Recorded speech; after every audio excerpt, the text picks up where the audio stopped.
segera kita mulai ya.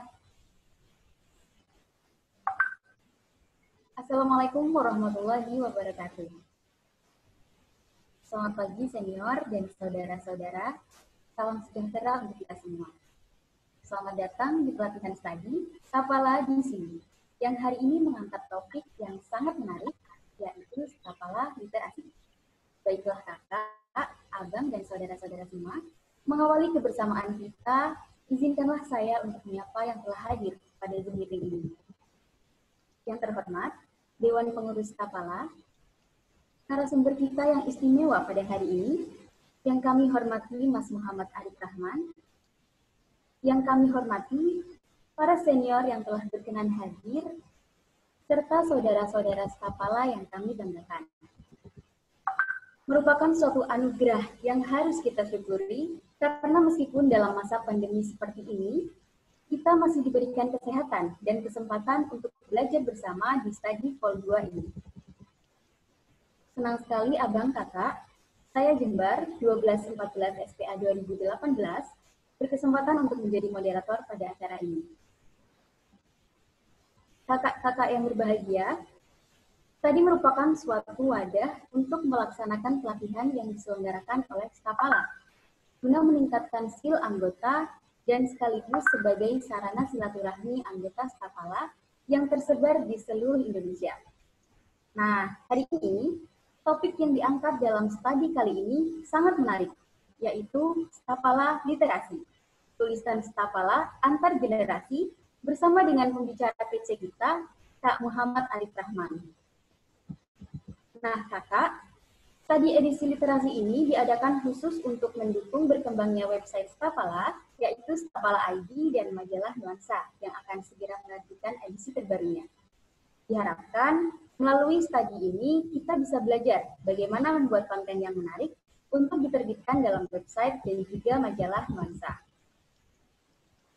Sebelum memulai acara, saya akan membacakan tata tertib studi Vol 2 ini.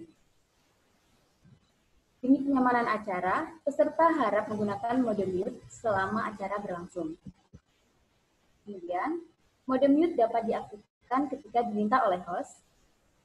Dan kemudian, apabila ingin menyampaikan pertanyaan, dapat diajukan melalui kolom chat ataupun diajukan secara langsung pada saat sesi tanya-jawab.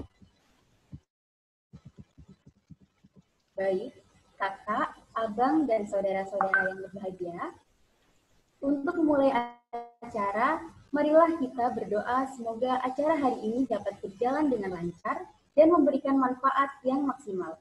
Berdoa dimulai.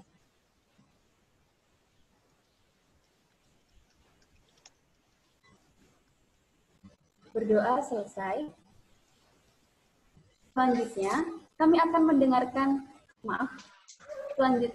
kita akan mendengarkan sambutan dari Ketua DPN yang kali ini akan diwakilkan oleh Bang Piton. Kepada Bang Piton, kami persilakan, Bang.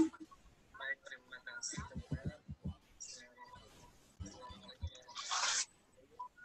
Salam sejahtera bagi kita semua.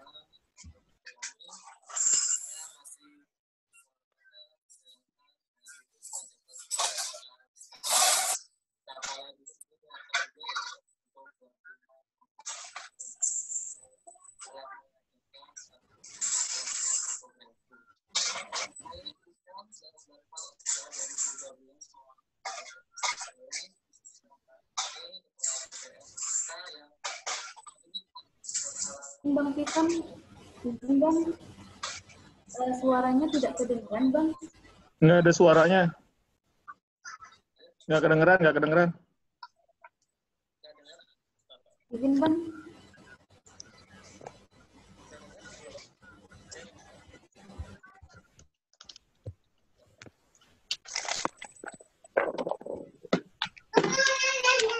Udah sampai keringetan gitu masih kagak kedengeran ya, Bang?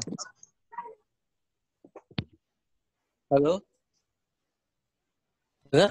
Udah bagus, Bang, udah, Bang. Oke, sorry. Ya, saya Piton 1994 ya mewakili Stapala, khususnya Mbak Neni yang lagi berhalangan hadir.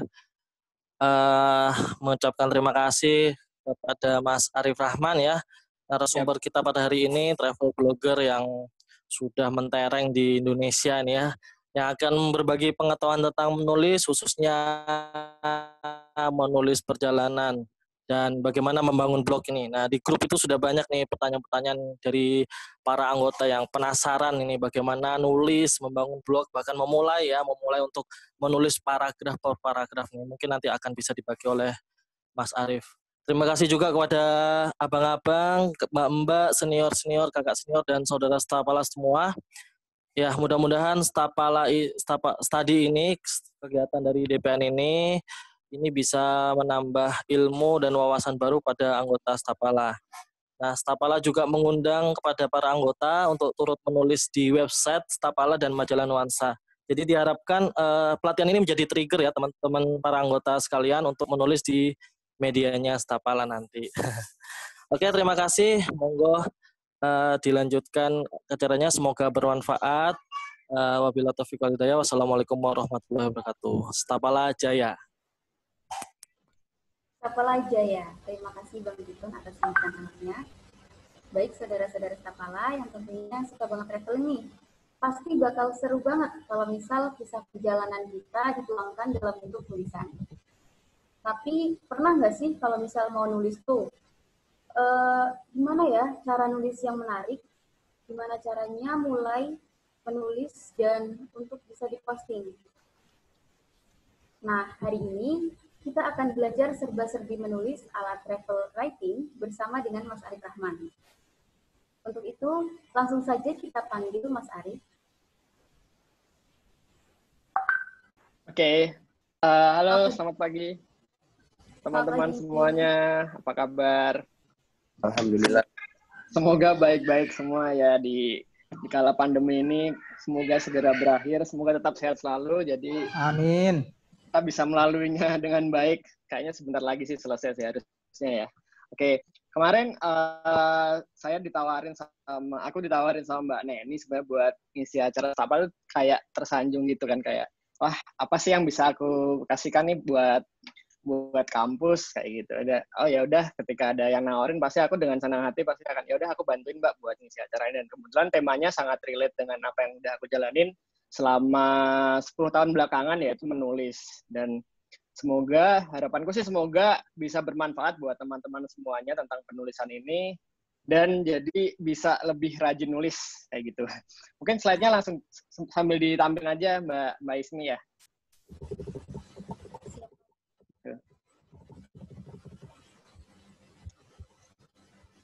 Yang slide-nya dari Nah, ini kebetulan tema yang diangkat pada pagi ini adalah tentang membuat tulisan perjalanan. Kalau kemarin sih kalau nggak salah ada ya semacam isunya atau kegelisahannya adalah mungkin gimana sih cara memulai nulis, atau mungkin saya udah punya pengalaman banyak tapi kok bingung ketika mau nulis tuh nulis apa, terus nulisnya gimana, terus ada juga yang bilang tulisannya kok terlalu kaku atau mungkin kurang menarik buat dibaca. Kalau nggak salah sih aku dapat beberapa insight masukan tuh kayak gitu kemarin.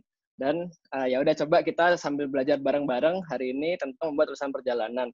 Nah, kebetulan kalau traveling saat ini saya udah lumayan sering jalan-jalan.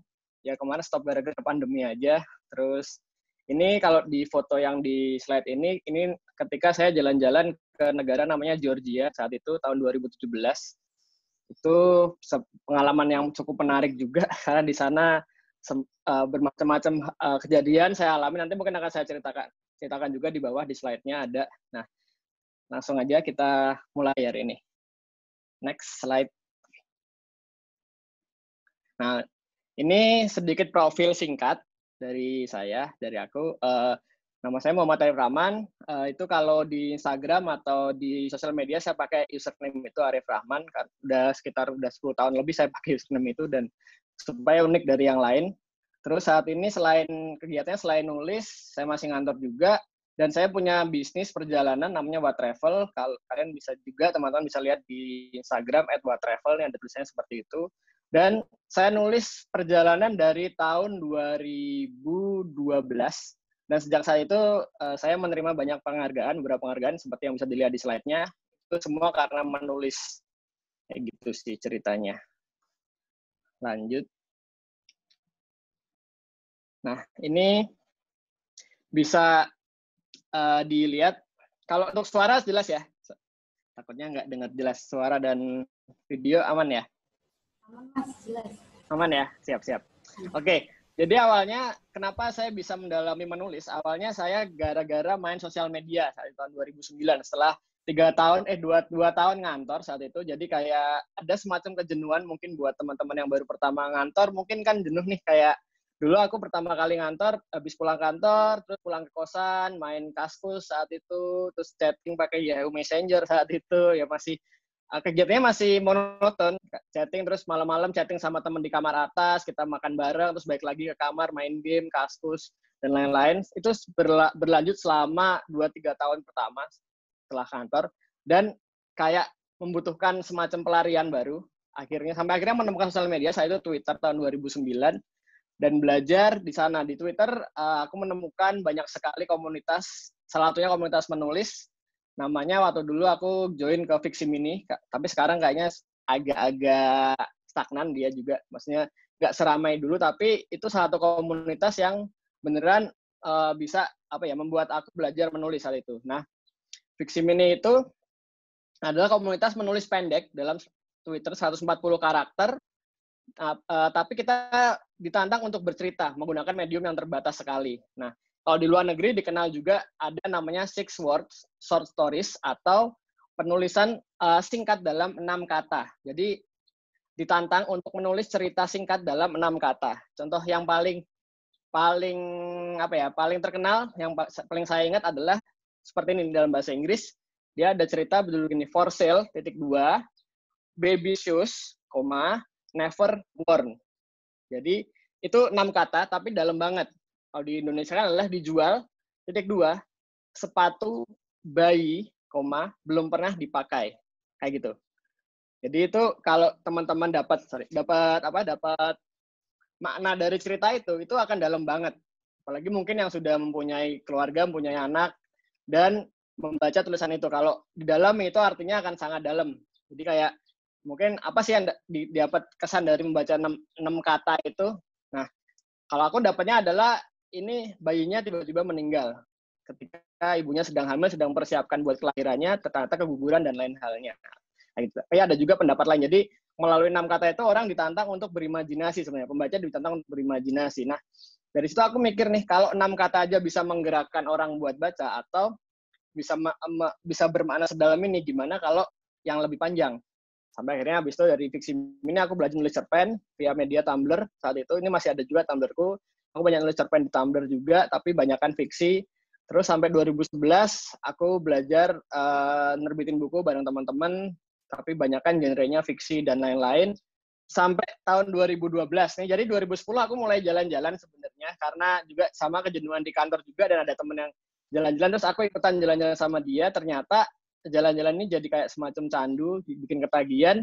Ya sudah, sampai sekarang aku masih jalan-jalan terus karena memang kayak penasaran terus, kayak tertantang buat mencoba sesuatu yang baru.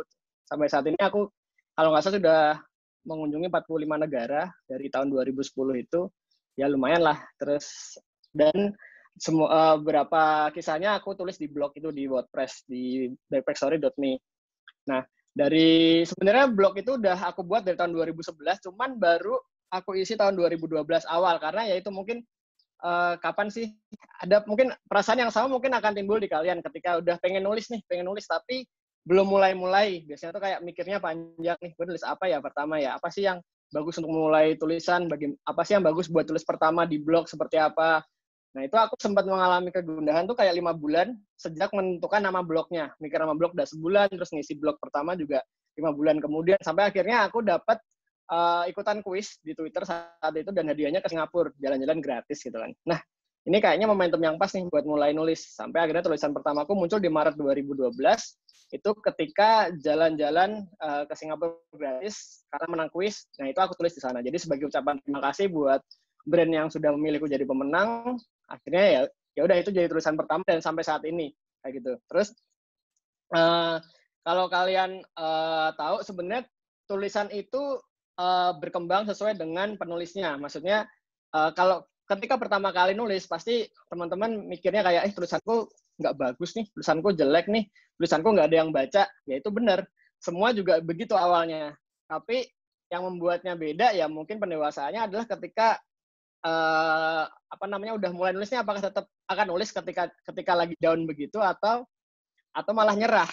Nah, kalau aku dulu ya banyak sih yang bilang tulisannya kurang bagus bla bla bla di awal, tapi ya udah aku tetap nulis sampai sekarang udah hampir 8 tahun nulis dan tiap bulan nggak ada absen sama sekali nulis di blog sampai sekarang.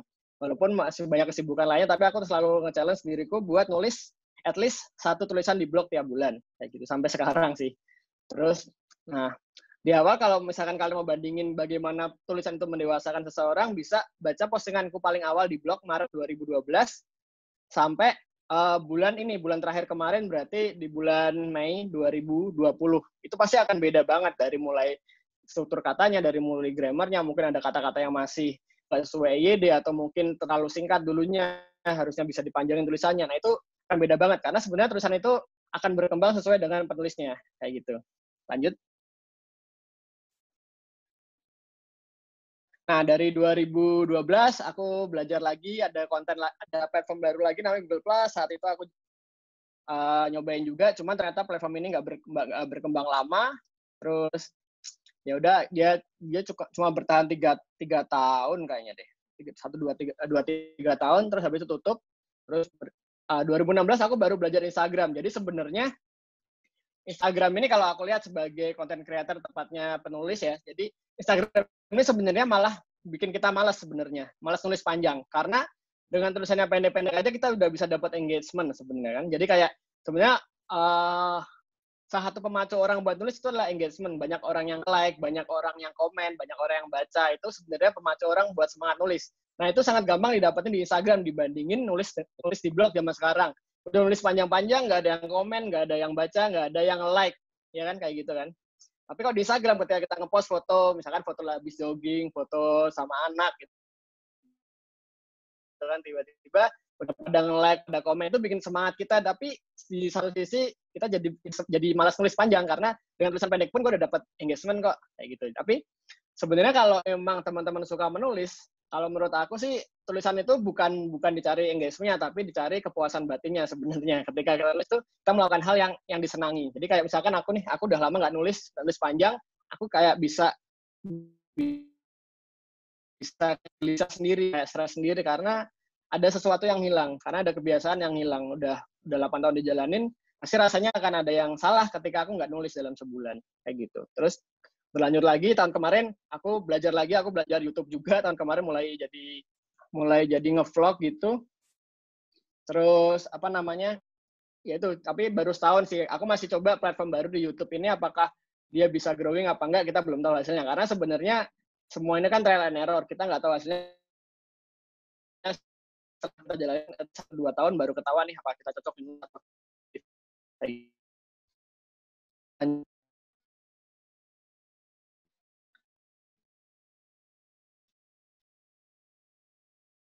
bentar, kayak internet.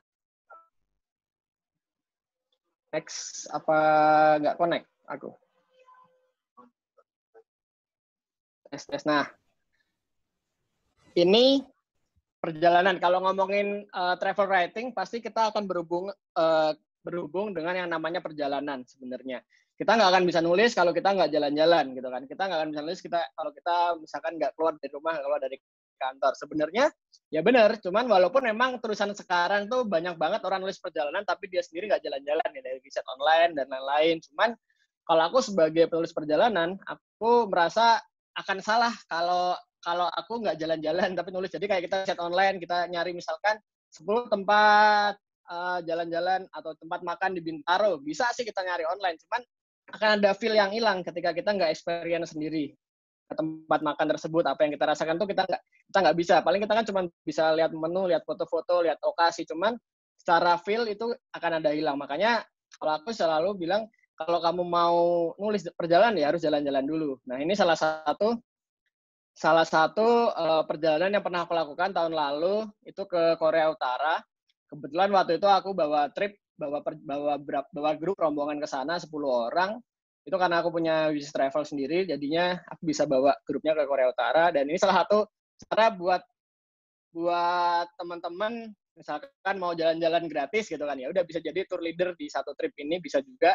Karena aku pernah dapat jalan-jalan gratis dengan berbagai cara, misalkan ikutan kuis, terus kayak apa kerjasama sama kolaborasi sama brand, sampai yang terakhir ini jadi punya travel sendiri, terus bikin open trip dan bawa sendiri tripnya kayak gitu. Di Korea Utara ini sebenarnya unik nih, dari satu tempat ini, dari foto ini pun aku bisa bercerita beberapa hal nih.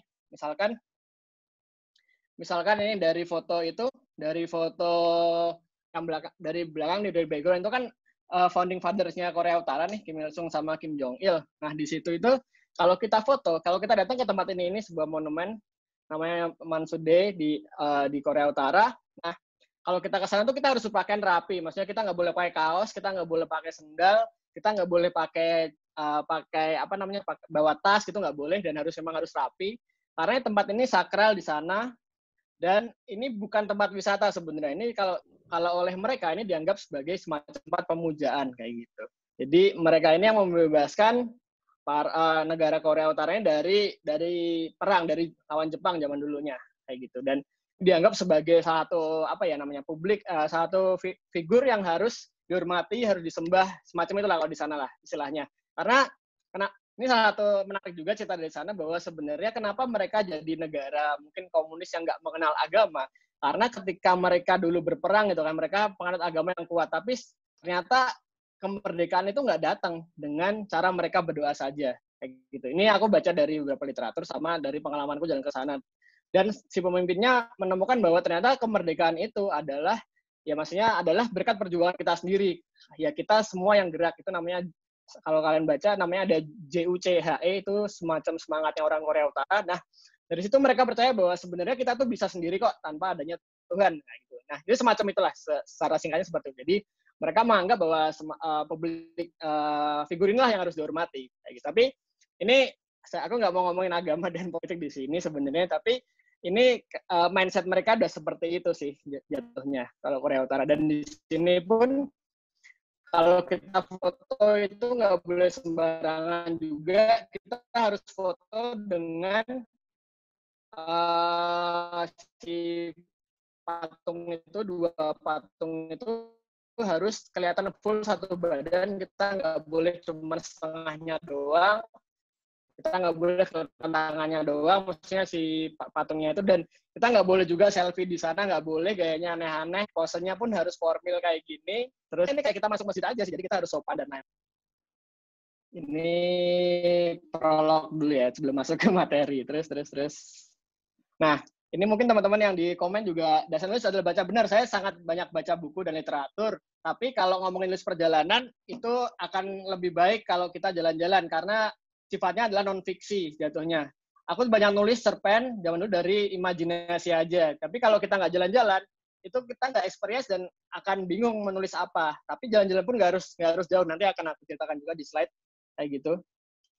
Terus ini zaman awalnya 2010, aku bikin paspor, terus jalan-jalan sampai saat ini. Terus lanjut.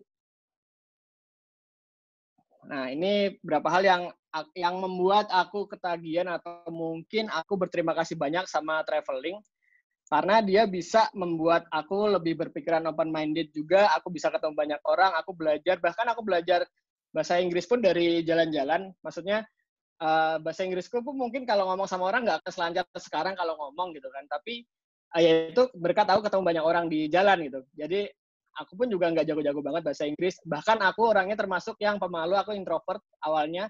Dan karena traveling ini memaksa aku buat berani ngomong sama orang, berani komunikasi.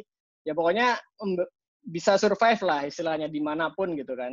Karena dididik dari traveling ini sendiri. Terus kayak gini juga, misalkan kita jalan-jalan terus ketemu orang, bahkan ya ada yang baik, ada yang buruk gitu kan. Pernah juga jalan-jalan minta tolong fotoin orang, ternyata orangnya nolak kayak gitu kan. Jadi kayak kita belajar tentang tentang rejection, tentang penolakan. Itu juga dari jalan-jalan, bahwa semua hal yang kita inginkan nggak harus kita dapetin kayak gitu juga. Jadi banyak banget pelajaran yang aku dapat dari traveling dan menulis ini nantinya. Terus lanjut.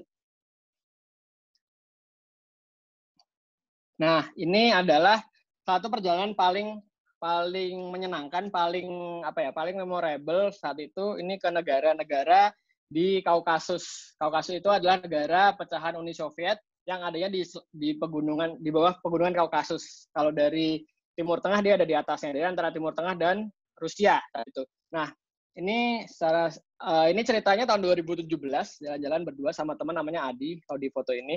Harusnya kita bertiga jalan-jalan, cuman karena satu teman kita ternyata berhalangan karena menikah, akhirnya cuma berdua. Dan di hari pertama itu udah bagasi kami udah ketinggalan gitu. Jadi kayak semacam karena kami salah beli tiket, salah beli bagasi ketika transit di Iran, itu pergi ke Iran pakai AirAsia, waktu itu masih 4,5 juta harganya PP.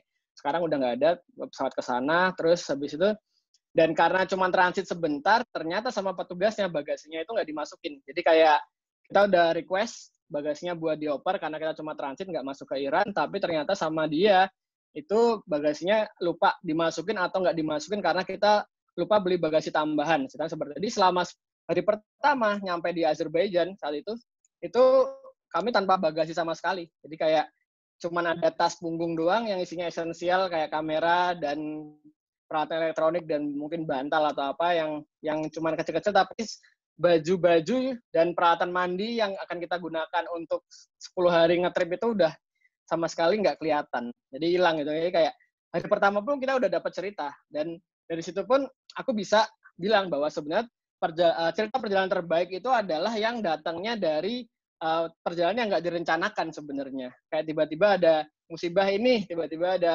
halangan, itu malah bisa jadi pengalaman yang terbaik sebenarnya. Sepanjang kita masih survive ya, sepanjang kita masih selamat, sampai baliknya dianggapnya itu sebagai tambahan ceritanya aja kayak gitu. Terus ini hari pertama juga saya itu hari Jumat dan kita langsung sholat Jumat saat itu di sana sama orang sana juga. Udah dianterin nyari masjid sholat Jumat, ini satu masjid terbesar di Baku, ibu kota Azerbaijan. Dan di sana aku menemukan pengalaman baru bahwa di sana itu orangnya banyak banget aliran agama Islam di sana. Maksudnya bukan banyak sih, ada beberapa aliran dan mereka sholat di satu masjid yang sama nih. Kayak misalkan nih orang Sunni sama Syiah di sana sholatnya bareng nih. Jadi ada yang bawa batu Karbala juga diletakin di depannya buat sujud, dan kita nggak boleh ngejudge nih, oh kamu salah, aku yang bener. Harusnya nggak boleh gitu, karena kita dengan traveling itu kita akan melihat keberagaman, kita harusnya lebih bisa open minded, dan memang orang itu beda-beda dan mereka itu punya punya kebenaran menurut diri mereka sendiri, dan kita nggak boleh, ya menurut aku sih aku nggak boleh ngejudge mereka, oh kamu salah, aku bener. Aku nggak boleh gitu, karena mereka meyakini apa yang mereka kerjakan. Menurutku seperti itu sih. Terus bahkan di Iran pun aku pertama kali dengar azan itu tanpa menyebut Nabi Muhammad, sebutnya Ali kan di sana kan. Terus ya udah nggak apa-apa, kayak oh ya udah memang mereka beda ibadahnya, tapi mereka masih Islam, ya nggak apa-apa. Tapi kita nggak boleh ngejudge, cuman kita cuman ya paling ngebatin, oh ternyata seperti ini, ternyata beda, itu banyak ya di dunia seperti itu. Terus habis itu jalan lagi, itu pindah negara ke Georgia. Nah ternyata kasusnya di sana adalah waktu itu visanya tolak di border. Waktu naik bis ke border, visanya ditolak. Habis itu dan si petugas di bordernya bilang bahwa visa kami nggak boleh dipakai kalau kami jalan darat dari Azerbaijan ke Georgia saat itu. Yang mana adalah kami udah pakai bis malam selama 9 jam itu perjalanan, misalkan dari Jakarta ke Surabaya mau nyebrang ke Bali, ternyata ditolak. Dan kami harus kembali ke Jakarta untuk terbang ke Bali. Jadi nggak boleh jalan darat. Ceritanya gitu kalau di Indonesia ya, maksudnya untuk rute-nya. Jadi perjalanan yang kami lakukan 9 jam itu sia-sia semalam. Dan walhasil kami harus ke kota terdekat nyari bandara yang supaya bisa balik ke ibu kota, baru terbang lagi ke malamnya ke Georgia. Itu udah kayak pengalamannya udah seru banget, udah kayak ini tuh nggak direncanakan, kayak kita harus beli tambahan tiket, kita harus nambah waktu lagi, kita kehilangan waktu buat jalan-jalan kayak gitu kan. Terus balik lagi sampai akhirnya ya udah, untungnya saya itu ada tiketnya ada, tiket pesawatnya tuh ada, tiket pesawat di jam yang kami inginkan tuh ada. Jadi kita nggak perlu nambah lagi berapa malam di Azerbaijan, tapi langsung bisa jalan-jalan ke Georgia. Maksudnya bisa langsung terbang malam itu juga ke sana. Dan ini kalau gambar keempat ini itu adalah ibu kota Georgia, namanya Tbilisi. Seperti itu, kotanya cantik. Di atasnya masih ada kastilnya, di bawah ada bangunan-bangunan yang cukup tua juga, ditambah ada sentuhan-sentuhan modern di sana. Ini dulunya bekas negara pecahan Uni Soviet. Terus, nah karena kami ke Georgia-nya telat kan, jadinya yang harusnya kami ikutan tur jalan-jalan di saat itu akhirnya dibatalkan dan diganti dengan tur yang ada gitu kan. Dan aku milih ya udah yang ada aja, gimana turnya, sampai ya udah karena ada cuma 2 pilihan, ya udah aku milih satu di antara 2. Aku pengen ke sini, pengen ke kota namanya Mesketa, saat itu di Georgia juga dekat dari Tbilisi. Udah aku ikutan tur, itu siangnya ikutan tur, dan itu mengunjungi kayak semacam, kalau di Georgia dan Armenia ini negara-negara dengan banyak banget bangunan peninggalan Kristen di sana. Jadi kalau Armenia dikenal sebagai negara yang menjadikan agama Kristen sebagai agama negara pertama, kalau Georgia dikenal sebagai agama negara yang memproduksi wine pertama. Ini sekitar abad 3-4 Masehi. Terus, nah di sana gara-gara Georgia itu aku jalan-jalan ke gereja pertama, tempat ya mungkin kalau diceritakan ketika dulunya Yesus menyebarkan agama, satunya di Georgia dulu, terus itu sempat ketika dia dikejar-kejar, larinya ke gereja itu, di gereja kecil itu. Nah, ketika di sana tiba-tiba aku menemukan ada serombongan orang tiba-tiba datang dengan sirine, dengan pengawalan polisi dari luar gitu kan. Terus ini apaan sih kok di Georgia kok ada seperti ini? Kok kayaknya jarang deh, karena di jalan itu jalannya lapang, terus ada banyak di sana tuh salah satunya kemacetan itu dari domba-domba yang di jalan, biri-biri gitu, ternak gitu kan. Jadi kamu sebenarnya nggak perlu kalau jalan ke sana tuh pakai forrider tuh nggak perlu. Tapi ketika aku di gereja sana, ternyata ada forrider yang datang, dan itu kayak, apaan sih ini, aku ngobatin kan.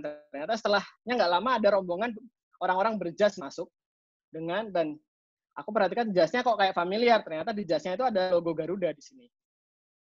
Logo Garuda, ternyata, lah ini kan orang Indonesia, ternyata si bapak ini satunya masuk sana. Nah, jadi nggak sengaja ketemu si Pak Fadli ini di sana, di Georgia gitu kan, kayak, lah kok bisa ketemu di sini? Jadi kayak entah kebetulan apa yang membuat kami bertemu di sana gitu kan, di foto nomor 5 ini. Jadi kalau misalkan nih tripku berjalan lancar, aku nggak akan ketemu beliau. Karena itu selisih hari gitu kan.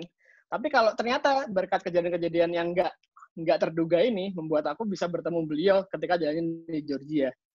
Kayak gitu. Terus kayak dia nanya, kamu ngapain ke sini? Itu terus aku ngebatin, harusnya saya dong yang nanya ke bapak ngapain ke sini, kayak gitu kan. Karena aku juga bingung, kenapa kok seorang pejabat Indonesia mainnya ke Georgia gitu kan. Kalau aku kan jelas, maksudnya aku nyari cerita, aku nyari konten buat nulis perjalanan. Tapi kalau ketika kita nemuin pejabat Indonesia di sana, kan kita harus bertanya-tanya nih, apa yang dia lakukan, kayak gitu kan. Tapi jawabannya staff-nya sih, oh bapak mau muhabah di sana. Gitu. Ya udah muhabah, mau kunjungan persahabatan katanya gitu. Oh ya udah. Akhirnya kita jalan-jalan lagi, terus ketemu lagi. Ini kalau gambar nomor 6 di sini. Ini di gereja lain juga di sana di Armenia. Ini konon diceritakan bahwa ini adalah salah satu potret lukisan Yesus yang benar-benar mirip dengan aslinya, karena itu digambar ketika Yesus mau meninggal dan itu di blood gitu, ditempelin di wajahnya terus dilukis. Konon ceritanya seperti itu. Di gereja yang sama juga di Mesketa ini terdapat sebuah petilasan, sebuah bangunan kecil gitu. Itu yang dikatakan di bawahnya itu tempat menguburkan jubahnya Yesus saat itu. Dan juga di gereja yang sama itu ada juga salib kecil yang dibuat dari salib asli yang dibuat untuk menyalib Yesus dulunya. Itu di Georgia semua tuh. Jadi kayak kalau nggak ada kejadian aneh ini, nggak ada pembatalan ini, aku pasti nggak akan ke tempat itu. Jadi kayak aku dapat cerita banyak banget ketika ke Georgia gara-gara kejadian yang nggak disengaja. Dan seperti itu. Jadi kalau dari bangunan itu, bangunan kecil yang ada di gereja itu yang dikatakan di bawahnya ada jubah Yesus itu sampai saat ini itu masih mengeluarkan semacam cairan minyak, kayak entah cairan apa itu berminyak gitu dan keluar dari bawahnya. Dan orang-orang yang beribadah ke sana ada juga yang biasa mengoleskan minyak itu ke bagian tubuhnya sambil berdoa, ada juga yang bersujud di depannya. Yaitu kita jadi nemuin semacam keragaman lain di sini. Oh ternyata kalau di Azerbaijan orangnya kayak gini, di Georgia seperti ini, mungkin negara lain akan beda lagi. Udah, kita kayak gitu. Terus kita pindah lagi ke negara selanjutnya, namanya Armenia. Di sana aku nemuin banyak juga orang berkuda di pinggir jalan. Jadi kayak, lah masih ada orang naik kuda ternyata di dunia ini. Kayak apa sih, kalau di Indonesia kan jarang nih orang naik kuda sambil, maksudnya di kota-kota yang pinggiran Jakarta gitu kan jarang nih. Terus tapi kalau di sana kita masih menemukan orang naik kuda. Terus ada juga nih toilet, ya ini agak jorok gambarnya, tapi menemukan toilet yang ternyata bentuknya seperti itu tuh, toilet di sana. ternyata berdampingan gitu dan nggak tahu apa yang mereka obrolkan, entah semalam makan apa atau gimana gitu kan. Terus ya udah, itu kayak semacam hal-hal yang aku temukan sepanjang perjalanan ini. Dan sempat juga ada kasus ketika aku ke sana terus diberhentikan sama polisi karena aku terlalu banyak ngambil foto-foto di pinggir jalan. Terus digelandang gitu ke kantor polisi, tanyain ngapain ke sini, kamu siapa, suruh nunjukin paspor, terus kayak ngapain ke sini, terus sampai dituduh karena kami mata-mata. Kayaknya itu letaknya adalah di border antara Azerbaijan dan Armenia, dan kedua negara ini sebenarnya berselisih paham gitu secara politik. Jadi mereka semacam, kalau lihat sejarahnya, mereka semacam musuh gitu. Dan ini ya mungkin aku dikiranya mata-mata di negara sebelah mana gitu. Terus ya udah, si polisinya ngecek foto-foto di kameraku ada apa aja, sampai akhirnya disuruh ngehapus beberapa foto. Ya udah, akhirnya dilepasin macam itu. Terus ini juga yang gambar terakhir ini ketika balik ke Iran, ini ada di salah satu bangunan. Kalau kalian pernah nonton film Argo, itu ada bangunan kedubes Amerika yang diserang di Teheran. Nah, ini bangunannya seperti itu. Sekarang sudah jadi museum propaganda. Jadi tempat ini dijadikan museum untuk untuk istilahnya menceritakan tentang keburukan Amerika di sana. Itu kita juga nggak boleh ngejudge lagi mana yang benar, mana yang salah, karena kan mereka punya paham sendiri. Ya udah. Tapi sekarang tempatnya kayak jadi banyak mural-mural, lukisan yang seperti itu. Terus, nah biasanya setelah aku cerita gini ada nanya nih, itu kan ceritanya keren nih kalau kita jalan-jalan dan kejadiannya aneh-aneh. Emang benar. Aku bilang kalau cerita perjalanan terbaik itu pasti datangnya dari pengalaman yang nggak terduga, yang nggak direncanakan. Cuman gimana nih kalau nggak pernah jalan-jalan? Gimana nih kalau jalan-jalannya nggak jauh? Terus apakah tetap bisa menulis cerita? Ya bisa-bisa aja, gitu kan. Terus kayak next slide coba. Terus kayak bahkan aku pun ketika aku ngantor di Ben Hill, aku bisa menulis cerita perjalanan gara-gara aku ngantor di Ben Hill doang. Kayak gitu. Jadi nggak harus aku jalan-jalan kemana nih. Kayak aku nulis kuliner di Ben Hill. Aku tiap jam makan siang nyari tempat makan siang baru yang aneh-aneh di Ben Hill. Aku datangin satu-satu, aku review, aku foto-foto, pengalamanku makan di sana gimana. Terus ya udah sampai akhirnya jadi tulisan ini. Tempat makan siang, 10 pilihan tempat makan siang di Ben Hill. Terus pada kesempatan yang lain, aku juga pernah ke Sederhana di Ben Hill, terus aku mencari sejarah warung sederhana itu gimana sih sebenarnya. Ternyata warung sederhana yang kita kenal saat ini itu awalnya dari Ben Hill. Tahun 72 itu masih kayak gerobakan gitu kan, orang menjajakannya dengan masih masih pakai gerobak gitu, sampai akhirnya dia bisa bikin warung sebesar ini dan bisa bercabang di banyak negara. Itu juga kita nggak tahu kalau nggak ngulik, kita nggak riset. Tapi kalau riset doang sebenarnya bisa. Aku bisa riset online doang, menulis menulis cerita tentang itu, tapi kayaknya kok ada yang kurang. Bentar. Terus ada yang kurang, Enggak, akhirnya aku memutuskan untuk mencari di mana sih warung sederhana yang pertama di dunia gitu kan. Ternyata adanya di Ben Hill, di warung ini yang sekarang udah jadi bagus, nggak tahu entah sekarang kayak kena gusur kayak karena ada pasar Ben Hill dibangun.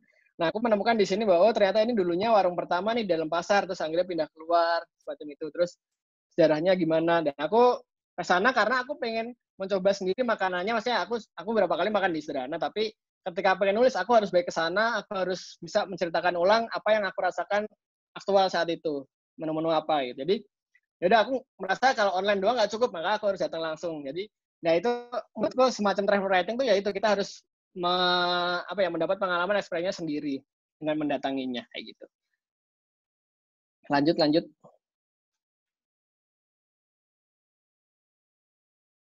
Nah, ini ada quotes semacam intinya orang butuh cerita sebenarnya untuk tetap semangat hidup dan lain-lain lah. Jadinya lebih butuh motivasi untuk tetap hidup. Lebih kurang seperti itu. Bukan karena makan, tapi motivasinya apa sih sebenarnya? Gitu. Jadi ini semacam quote aja. Lanjut.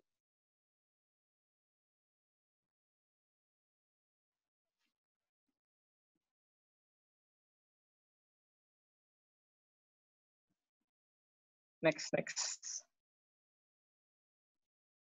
Nah, ini kita masuk ke materi travel writing sebenarnya. Balik lagi, coba. Tadi typewriting adalah, nah ini sebenarnya.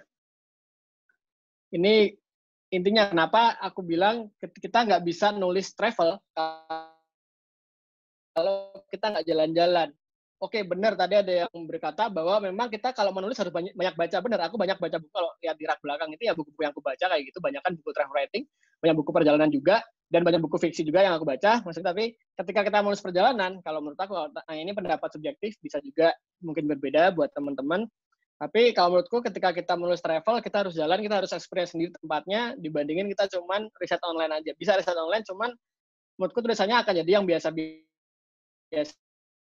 aja, karena kita nggak langsung kayak gitu. Ini berapa tentang travel writing, dan sebenarnya kita harus menempatkan kayak pembaca itu bisa nyaman dengan kita bercerita. Ini quote dari Bob Brooks, seorang penulis perjalanan juga kayak gitu. Lanjut.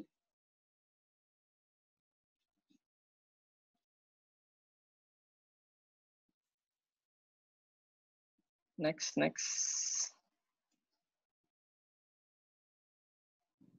Nah, ini sebenarnya menurut aku nulis itu sebenarnya mudah, cuman yang susah adalah bikin orang mau baca tulisannya. Ya benar, di blog aku pun juga awal-awal nulis jarang banget yang baca, paling yang baca puluhan aja udah seneng, per hari belasan udah seneng. Tapi sekarang sebelum orang bergeser ke video dan lain-lain tuh aku bisa dapet kayak 2.000-3.000 orang baca per hari di blog. Tapi sekarang mungkin udah 1.000 aja udah lumayan. Kalau sekarang karena emang trennya bergeser ya, dari tulisan ke video sebenarnya sekarang. Nah, ini kalau di blog aku, bpexstory.me, ini aku punya semacam aturan sendiri. Dari punya idealismeku sendiri bahwa nulis itu, kalau di blog itu harus seperti ini. Ini buat aku sendiri ya, bisa diterapkan di, ini belum tentu bisa diterapkan di tempat lain. Karena ada beberapa teman juga mau mencoba tulis kayak aku juga mungkin fail gitu. Karena emang tulisan ini sifatnya personal. Beda orang mungkin akan beda nulisnya. Lanjut. Nah, ini kalau aku nulis travel, aku lebih suka naratif. Kenapa aku menyarankan supaya teman-teman kalau nulis travel itu jalan ke tempat langsung, jalan ke sana langsung adalah supaya bisa bercerita sebenarnya. Karena kalau kita nggak ke sana, kita cuma bisa mendeskripsikan sesuatu. Karena kita cuma bisa browsing online katakanlah, terus kita mendeskripsikan apa yang kita temukan di online, terus tapi nggak bisa bercerita secara naratif. Kurang seperti itu. Terus aku juga nulis lebih dari 1.000 kata. Itu gunanya supaya pembacanya juga merasa ada di dalam ceritanya. Jadi kayak kalau kita nulis cuman pendek-pendek kayak artikel di Detikcom misalkan, itu orang akan dapat infonya akan dapat. Cuman untuk kita bisa terbawa suasana ke dalam ceritanya itu akan susah kalau secara pendek itu menurut aku sendiri ya. Karena sekarang kalau aku nulis itu emang rata-rata 2.000 kata gitu-gitu. Memang kelihatan panjang sih, cuman ketika kita udah nulis enjoy itu kita bisa menikmati dan tiba-tiba bisa nulis panjang aja sih kayak gitu. Terus ini kalau aku berusaha menulis itu aku bisa selipin komedi atau jokes atau humor atau apalah, tapi ya itu buat biar kita bisa dapat kesan nggak kaku-kaku banget, juga menghibur pembaca. Walaupun mungkin memang ada buat beberapa orang mungkin jokes yang aku lontarkan di blog mungkin ini agak garing nih, ini nggak lucu, ya nggak masalah. Tapi kan at least I'm trying gitu kan. Kita mencoba untuk menghibur, belum tentu semuanya akan terhibur. At least kita udah coba dulu, udah usaha dulu. Itu nggak masalah sih menurutku. Gitu. Terus, oke. Kalau ya sekilas bedanya kalau menurut aku narasi itu kita lebih bercerita sih jatuhnya, kayak nanti ada sih kalau deskripsi itu kayak semacam kita mendeskripsikan sesuatu kayak misalkan let's say ini dompet hijau, ini misalkan mereknya Gregory, ini dengan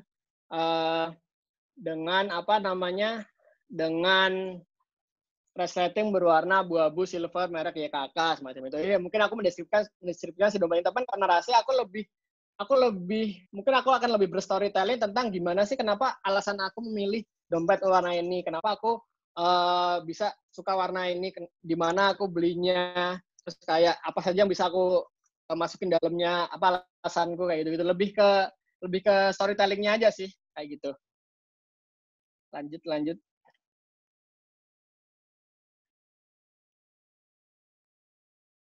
Nah, ini ya betul, blogging adalah gimana tentang cara kita bercerita, cara kita menyampaikan story-nya gimana. Nanti kita akan berbincang lebih jauh tentang teori menulis. Lanjut.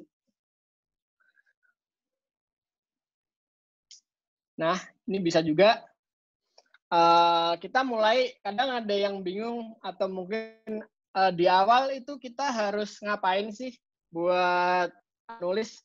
Aku suka bingung deh, gimana sih cara memulai nulisan yang bagus. Nah, aku biasa ngasih ngasih insight bahwa coba aja mulai dengan nulis hal-hal yang kamu sukai. Terus karena ketika kita ngomong nulis yang hal yang sorry, bentar ada ini telepon. Ketika saya nulis tentang hal yang saya suka itu tulisan bisa lebih lancar, kita bisa lebih fluent dalam menulis, dan kita lebih tahu lah apa yang kita lakukan sebenarnya kayak gitu. Karena kadang orang kelamaan mikir apa sih yang bisa ditulis. Nah, akhirnya ya udah ketika bingung itu aku kadang aku juga nulis tentang makanan. Sekarang aku nge-vlog tentang makanan karena aku emang suka makan gitu kan. Aku suka nyobain makanan-makanan baru, kuliner-kuliner khas tiap daerah, ya udah aku nulis tentang itu. Itu bisa juga dilakukan. Start something that you like, yang kamu suka, atau juga lanjut lagi, atau bisa juga tentang yang hal yang nggak kamu sukai kayak gitu. Kayak misalkan aku ketemu di sana, aku bukan nggak suka sama orangnya, aku nggak suka dengan cara beberapa orang yang aku temuin ketika perjalanan tersebut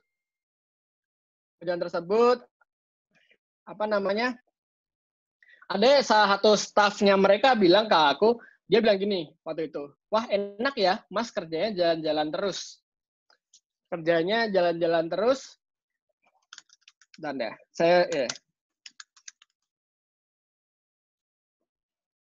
mas kerjanya jalan-jalan terus enak, karena bisa ke Georgia dan lain-lain. Terus tapi mereka nggak ngaca sebenarnya sama diri mereka sendiri. Itu hal yang aku sebel karena mereka jalan-jalan ke sana, grup-grup itu kan dibayar pakai uang rakyat ya. Nggak mungkin dong uang pribadi mereka keluarkan karena semua anggota DPR jalan-jalan pasti dibiayai oleh pagu negara gitu kan, APBN gitu kan. Sementara harusnya mereka ketika mereka bisa ngaca melihat ke diri mereka sendiri, harusnya yang lebih enak kan mereka karena mereka jalan-jalan bisa dengan menggunakan APBN kayak gitu. Sementara aku harus menabung, aku harus kerja sana sini untuk jalan-jalan untuk bisa ke Georgia, tapi aku menemukan hal seperti itu. Mereka selalu melihat orang lain lebih enak. Sementara dari diri sendiri mereka nggak melihat itu sebagai hal yang menyenangkan. Terus aku mikir, ya udah ini hal yang aku sebenarnya nggak suka. Bisa juga sebuah tulisan bisa juga dimulai dengan sisi emosi seperti ini, sisi emosi yang negatif lah katakanlah. Karena dengan sisi emosi negatif itu biasanya kita semangat nulis, kita semangat semangat mentuangkan semua isi kepala. Ya lebih misalnya kayak gini nih, kalau kan kalian beli barang misalkan di marketplace, kalau misalkan barangnya bagus baik-baik aja, kalian pasti biasa aja kan. Tapi ketika barang yang jelek, kalian pasti kan komplain, wah kok jadinya kayak gini sih, ini kok jadinya barangnya kurang satu misalkan, atau mungkin yang ini kok ngelupas warnanya atau apa, itu kan pasti kalian lebih semangat buat komplain. Ini sama juga seperti tulisan juga, ketika kita punya suatu hal yang bikin kita gondok, bikin kita kesel, ya udah kita pasti akan lebih lancar buat menuangkannya kayak gitu sih.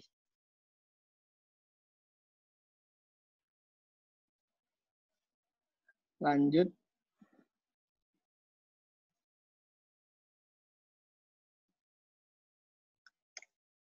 Nah, ini travel story tentang artikel perjalanan. Kalau ada yang mau nanya-nanya dulu boleh. Ini sebelum kita masuk ke materi yang ini, silakan. Atau mungkin dari moderator mau ini dulu menyampaikan hal-hal apa gitu. Izin lanjut dulu aja, Mas. Lanjut aja. Ya, siap. Oke, sekarang kalau ngomongin travel story, aku mengutip beberapa penjelasan dari buku ini, Line Travel Writing. Jadi kalau misalkan kalian memang beneran serius menulis perjalanan, aku selalu sarankan buat teman-teman buat membaca buku ini, dan ya istilahnya ini sebagai referensi lah. Karena dari sini kalian akan diajarkan menulis dari A sampai Z, dari mulai menyiapkan tulisan gimana, menulis prolog gimana, sampai akhirnya menjual tulisan itu ke berbagai media, baik media cetak, media online kayak gitu. Di sini ada semua bukunya, dan salah satu hal kutipan yang aku ambil adalah di sini adalah sebuah travel article, itu travel story itu adalah yang disusun yang bagus, itu yang disusun seperti sebuah cerpen sebenarnya. Jadi ada pembukaannya, ada pendahuluannya, ada isinya, dan ada endingnya kayak gitu. Itu menurut buku travel writing, dan itu hal yang beneran yang memang aku sudah lakukan sebelumnya. Sebelum aku menemukan buku ini, ternyata aku menemukan bahwa ternyata yang selama ini aku tulis itu udah sesuai dengan teori di buku ini, karena aku selalu menulis dengan gaya narasi, dengan gaya fiksi. Dulu aku nulis fiksi, aku kembangkan sekarang nulis non fiksi juga pakai metode naratif seperti ini. Dan aku juga pernah nanya pembaca juga, kenapa bagaimana sih bentuk tulisan yang kalian lebih suka yang point to point, misalkan data 10 pantai yang bisa dikunjungi di Bali ABCD, tapi cuman deskripsi aja tanpa ada narasinya, atau yang narasi yang bercerita, misalkan kita ke Pantai Kuta, apa yang kita temukan di sana. Ternyata pembaca itu lebih suka yang berbentuk narasi, dan sehingga aku selalu mengutip quote dari buku ini. Sebenarnya memang kalau kita menulis tulisan perjalanan yang bagus, kita harus berbentuk seperti cerita pendek, seperti itu, fiksi. Intinya kayak itu. Cerita pendek yang bisa kalian bacakan di majalah-majalah, seperti itulah istilahnya. Lanjut. Nah, ini adalah tentang menulis pembukaannya. Karena pembukaan ini adalah sebuah pintu masuk untuk menentukan apakah tulisan kalian akan dibaca sampai habis apa enggak sebenarnya. Si Raditya Dika pernah bilang juga bahwa sebenarnya kunci orang membaca buku sampai habis adalah di 2-3 menit pertama baca buku. Jadi ketika orang udah baca buku kalian yang kalian tulis itu nggak menarik, orang itu nggak akan baca sampai habis. Sama halnya ketika aku nonton series nih di Netflix, aku banyak Netflix atau yang mana, misalkan yang bilang nonton dong Crash Landing on You, itu kan Korea Utara, kamu pasti suka gitu kan. Terus ternyata aku cuma nonton 1 episode dan aku nggak tertarik buat ngelanjutin, karena memang ya mungkin buat aku terlalu menye-menye, itu subjektif banget ya, terlalu menye-menye, atau mungkin nggak menggambarkan keadaan Korea yang sebenarnya. Karena di Korea Utara di series itu kan kayak si Kapten Ring-nya ganteng banget, sementara aku nggak menemukan orang seganteng itu di Korea Utara. Nah, di sana tuh berlaku sebuah ungkapan bahwa sebenarnya yang cewek cantik itu datangnya dari Korea Utara, sementara yang cowok-cowok cantik, cowok-cowok cakep itu datang dari Korea Selatan, kayak gitu. Jadi itu bertolak belakang dengan aku temukan di film. Oh, nggak gini kok. Karena aku udah tahu aslinya gimana. Jadi aku nggak kebeli dengan film itu, kayak gitu. Lebih ke situ sih. Jadi sebenarnya ya itu kuncinya adalah kalau di film di episode pertama, series episode pertama, kalau di buku mungkin di 2-3 menit kita membaca pertama, kalau di blog atau tulisan perjalanan mungkin kita di 2-5 paragraf pertama itu menentukan apakah tulisan itu akan dibaca sampai habis. Kayak itu. Tujuannya adalah untuk menarik perhatian pembaca supaya bisa membaca sampai habis. Kayak gitu. Terus di blog, misalkan kayak tadi nih tulisan aku ketangkap polisi tadi, itu apa sih prolog yang akan aku bikin ketika aku ketangkap polisi nih, misalkan. Apakah aku bercerita dari awal, perjalanan dari awal dulu, lagi jalan-jalan misalkan dari pindah dari Georgia ke Armenia, nggak ditangkap polisi atau gimana. Tapi kalau aku akan menggunakan kalimat sebagai opening. Misalkan si drivernya tiba-tiba manggil aku terus bilang, "Hey Arif, the police ask you to come to the police office." Itu akan aku jadikan sebagai kalimat pertama dalam ceritaku. Karena setelah kalimat itu akan membuat pembaca itu akan bertanya-tanya, apa yang membuat Arif dipanggil ke kantor polisi? Kayak gitu. Orang lebih suka dipancing imajinasinya di awal. Tapi kalau orang itu kita ceritain dari awal, kita turun di stasiun kereta jam 7, terus cerita ketangkep polisinya di tengah-tengah, itu nggak akan menarik. Karena orang lebih suka diawali dengan sebuah opening yang bisa membuat mereka berimajinasi atau mungkin menaruh konflik juga di depan. Jadi kita tahu nih sebenarnya konflik itu terjadi karena apa. Itu aku biasa memikirkan opening seperti itu. Jadi di blog aku nulis tuh yang paling lama, paling susah itu membuat opening. Karena setelah ini lancar, itu nulisnya ke bawah akan lebih mudah. Lanjut. Nah, ini kalau bagian tengah ini sebenarnya bagian paling panjang di tulisan. Karena di sini adalah tempat kita menikmati menulis itu sebenarnya. Jadi kalau aku udah dapat prolognya, aku akan dengan mudah nulis ke bawah, nulis cerita ini seperti apa. Nah kalau tadi misalkan bagian aku ketangkap polisi nih, misalkan tadi aku akan menulis mulai prolog itu dengan tarik mundur lagi ketika aku pertama kali tiba di Armenia seperti apa, berkenalan dengan si driver, si Mr. Fahan ini, terus diantar-antar kemana, hingga akhirnya aku tarik ke kantor polisi itu. Kenapa? Gitu. Itu ya ini imajinasi. Setiap orang bisa punya timeline atau misalkan punya alur cerita yang beda-beda. Itu nggak masalah karena tulisan juga seperti bacaan juga itu subjektif banget. Kamu bisa nulis sesuai suka kamu karena kamu yang nulis gitu kan. Dan sama juga pembaca juga bisa menentukan apa yang mau mereka baca, suka-suka mereka gitu. Tapi kan kita sebagai penulis harusnya berusaha yang paling bagus buat dibaca tulisannya gitu. Terus ini nah di sini kita pelan-pelan aja, kita nikmati nulis. Terus di sini juga tempat di mana kita membagikan imajinasi pembaca supaya mereka bisa terbenam dalam tulisan kita gitu. Makanya kenapa kalau aku nulis selalu 1000 kata, tujuannya seperti ini. Jadi biar pembaca tuh menikmati, mengikuti tulisannya sampai habis. Lanjut. Nah, ini untuk ending, ini kita bisa juga sebagai penutup jatuhnya kita ending ini adalah tempat di mana kita meninggalkan pembaca itu seperti apa, kesan apa yang akan mereka dapat setelah mereka baca tulisan kita sampai habis. Apakah mereka akan senang? Apakah mereka akan dapat kesimpulan? Apa justru mereka malah pulang dengan pertanyaan yang lebih banyak? Gitu. Itu gunanya ending. Gitu. Terus aku pernah bikin satu ending, ini selalu aku ceritakan ke teman-teman juga karena menarik. Jadi aku pernah ikutan tur di Bandung. Aku saat itu tahun 3-4 tahun lalu, lebih 5-6 tahun lalu aku ke Bandung dan aku bingung mau ngapain gitu kan. Ayo browsing-browsing apa hal yang menarik yang bisa dilakukan di Bandung. Ternyata ada sebuah tur malam hari itu mengunjungi tempat-tempat horor di Bandung, horor legendaris lah. Jadi waktu itu aku langsung booking ke orangnya, ternyata orangnya bisa malam itu. Aku jalan-jalan bersama 2 orang teman, itu mengunjungi kayak SMA 3, SMA 5, terus kayak ada rumah kentang, rumah ambulan, patung pastur, kayak gitu. Aku mengunjungi tempat-tempat sambil diceritain. Sebenarnya sejarah masa lalu tempat ini gimana sih? Itu apa yang membuat tempat ini dikenal sebagai angker?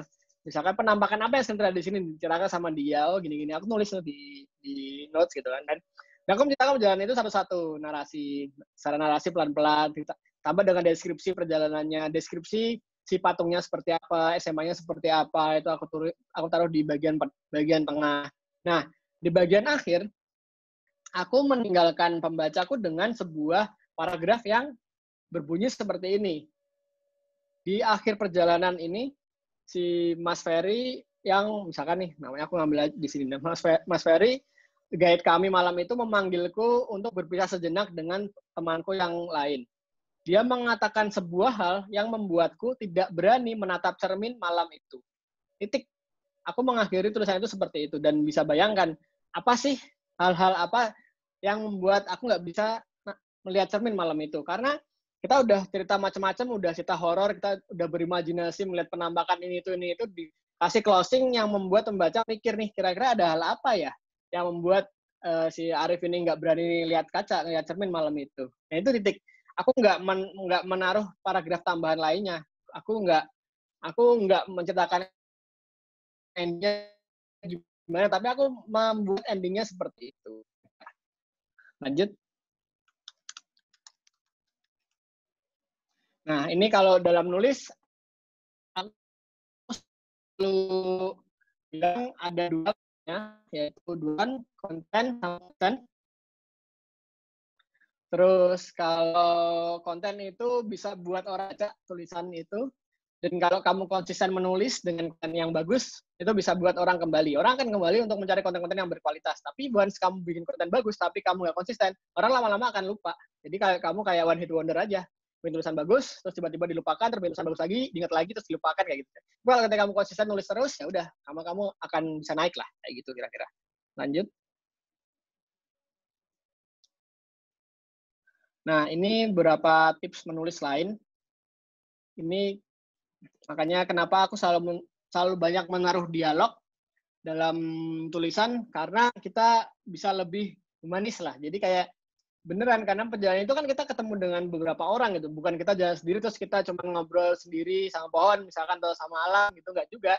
Kita ketemu beberapa orang di perjalanan, kita ngobrol sama mereka, dialog apa sih yang kita lakukan bersama mereka, itu akan memperkaya tulisanmu. Jadi beberapa hal di sini ini bisa akan memperkaya tulisan yang kamu buat nih. Jadi kayak kita dialognya ada apa aja, terus juga yang kedua kita bisa bikin satu karakter unik yang jalan-jalan sama kita, misalkan kalau ambil contohnya, kalau kalian pernah baca bukunya Bill Bryson, itu dia penulis travel juga, dan dia pernah jalan-jalan sama temannya yang emang bodor gitulah. Jadi dan itu diangkat sebagai si karakter pendampingnya, dan itu orang akan menarik nih, jadi pengen tahu nih kelakuannya si ini gimana kayak gitu. Jadi kayak misalkan dia cerita ketika dia mau hiking, kayak dia mau hiking berapa ratus mil gitu kan. Dia udah beli backpack yang lain-lain, yang macam-macam, yang mahal, yang beneran sophisticated gitu kan. Sementara si temannya aku cuma bawa kresek kayak gitu. Jadi ya gitu doang.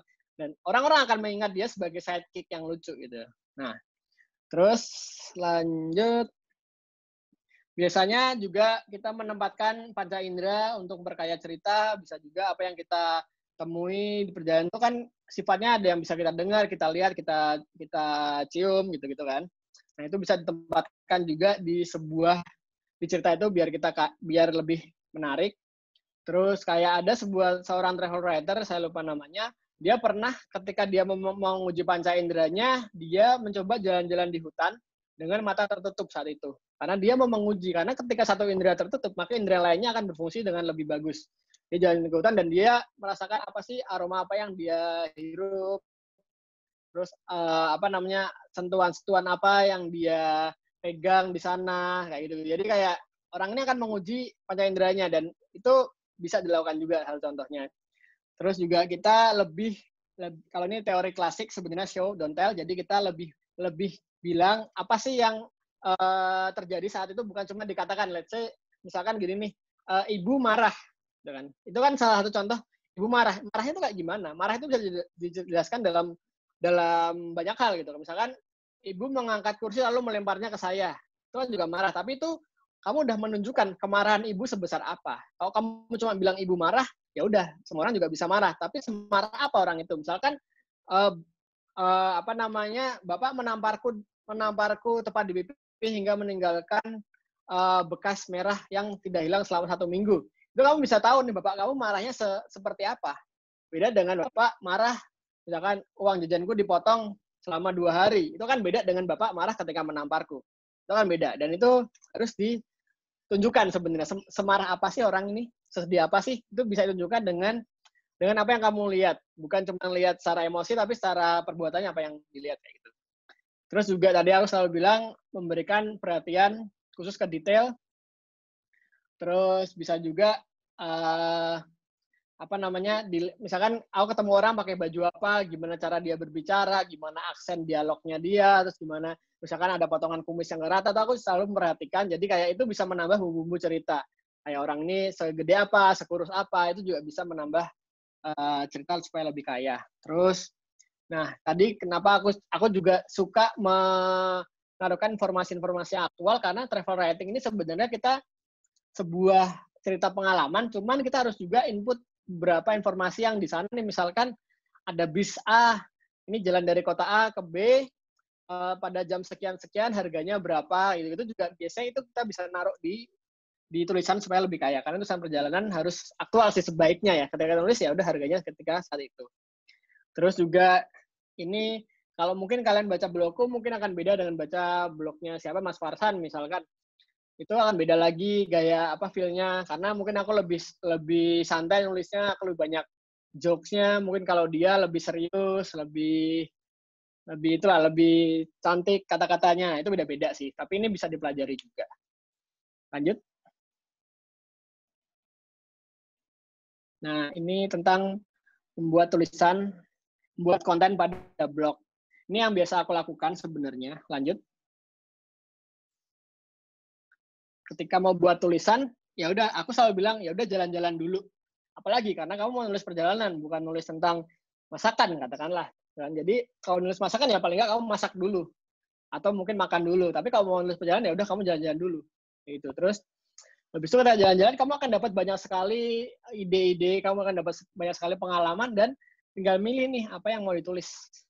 Terus habis itu yang paling lama juga aku biasa milih-milih fotonya lama karena harus foto yang merepresentasikan perasaanku saat itu atau yang bisa bikin orang terbawa di suasana saat itu dengan foto-foto kayak gitu. Terus habis itu baru aku nulis nih dari kerangka-kerangka yang ada nih, dari ide, dari foto, terus dari prolog baru aku kembangkan jadi tulisan panjang. Lanjut. Nih kayak cepet-cepet aja sih. Juga tentang ini penjelasan satu. Nih. Ini kita kalau jalan-jalan, sering jalan, kita akan lebih banyak dapat konten kayak gitu. Terus lanjut. Terus juga ini tentang idenya tuh apa sih sebenarnya, nulis apa.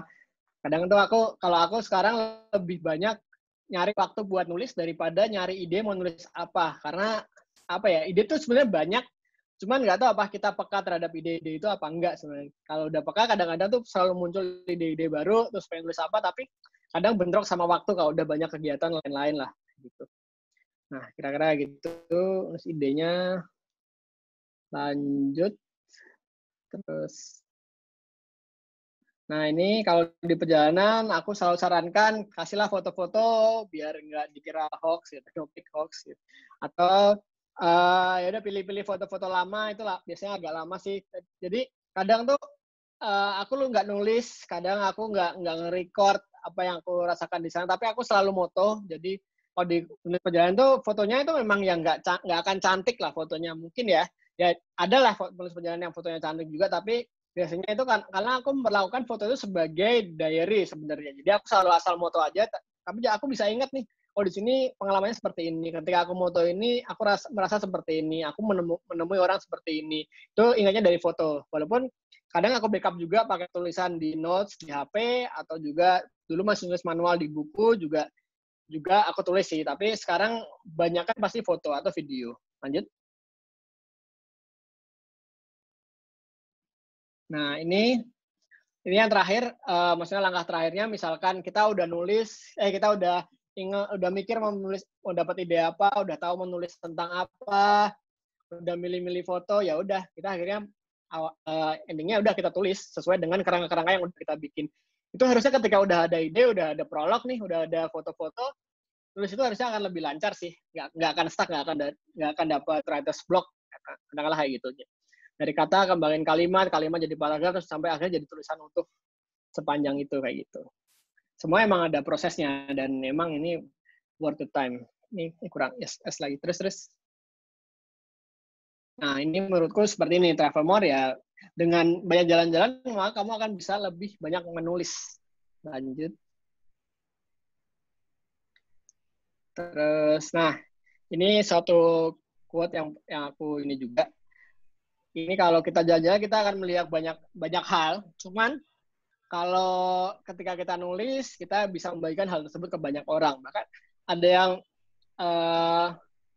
yang ini juga kan, ada yang bilang bahwa sebenarnya ketika kamu membaca kamu akan melihat dunia gitu kan. Jadi ya udah. Jadi aku membagikan perjalananku dalam tulisan supaya kamu juga bisa ikutan melihat apa yang aku lihat kayak gitu.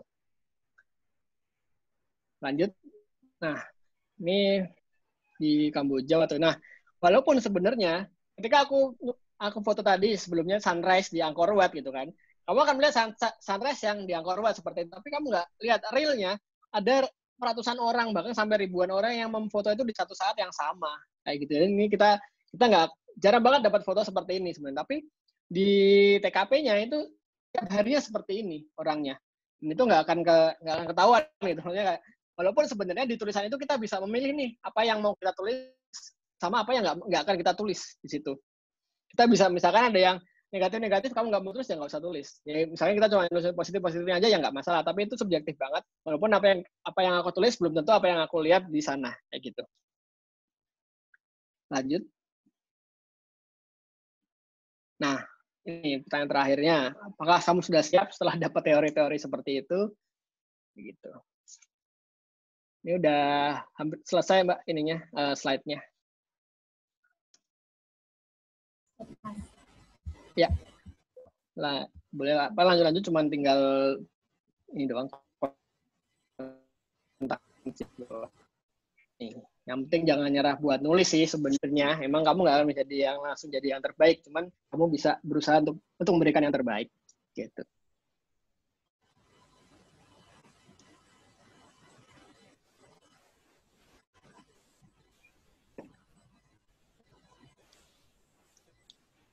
Next, dan ini udah terakhir. Kalau misalkan ada pertanyaan selain di kolom komentar atau mungkin di live ngomong langsung, bisa juga kontak aku di email atau di sosial media juga boleh, silahkan. Gitu. Boleh tentang traveling, boleh tentang nulis, tentang anything lah. Itu kira-kira Mbak Ismi. Ya, terima kasih Mas Arif atas materi Ya. yang sangat bermanfaat sekali. Ya, sama-sama. Kalau misalnya saya rangkum sedikit tadi, jadi kalau misalnya kita sering melakukan perjalanan, traveling, tentu perlu perencanaan sebelumnya. Tapi kalau misal ada hal-hal yang terjadi di luar rencana, itu malah bisa jadi pengalaman terbaik ya Mas. Kayak surprise-nya perjalanan. Iya, Nah, semacam itu. ya. Untuk seni menulis juga sesuai dengan penulisnya sendiri ya Mas. Jadi bebas mau seperti apa gayanya. Cuma kuncinya itu dengan memulai. Ya kan Mas? Ya, kurang lebih seperti itu. Ya Mas. Selanjutnya memasuki sesi tanya jawab. Sebelumnya sudah ada pertanyaan yang masuk melalui chat grup WA.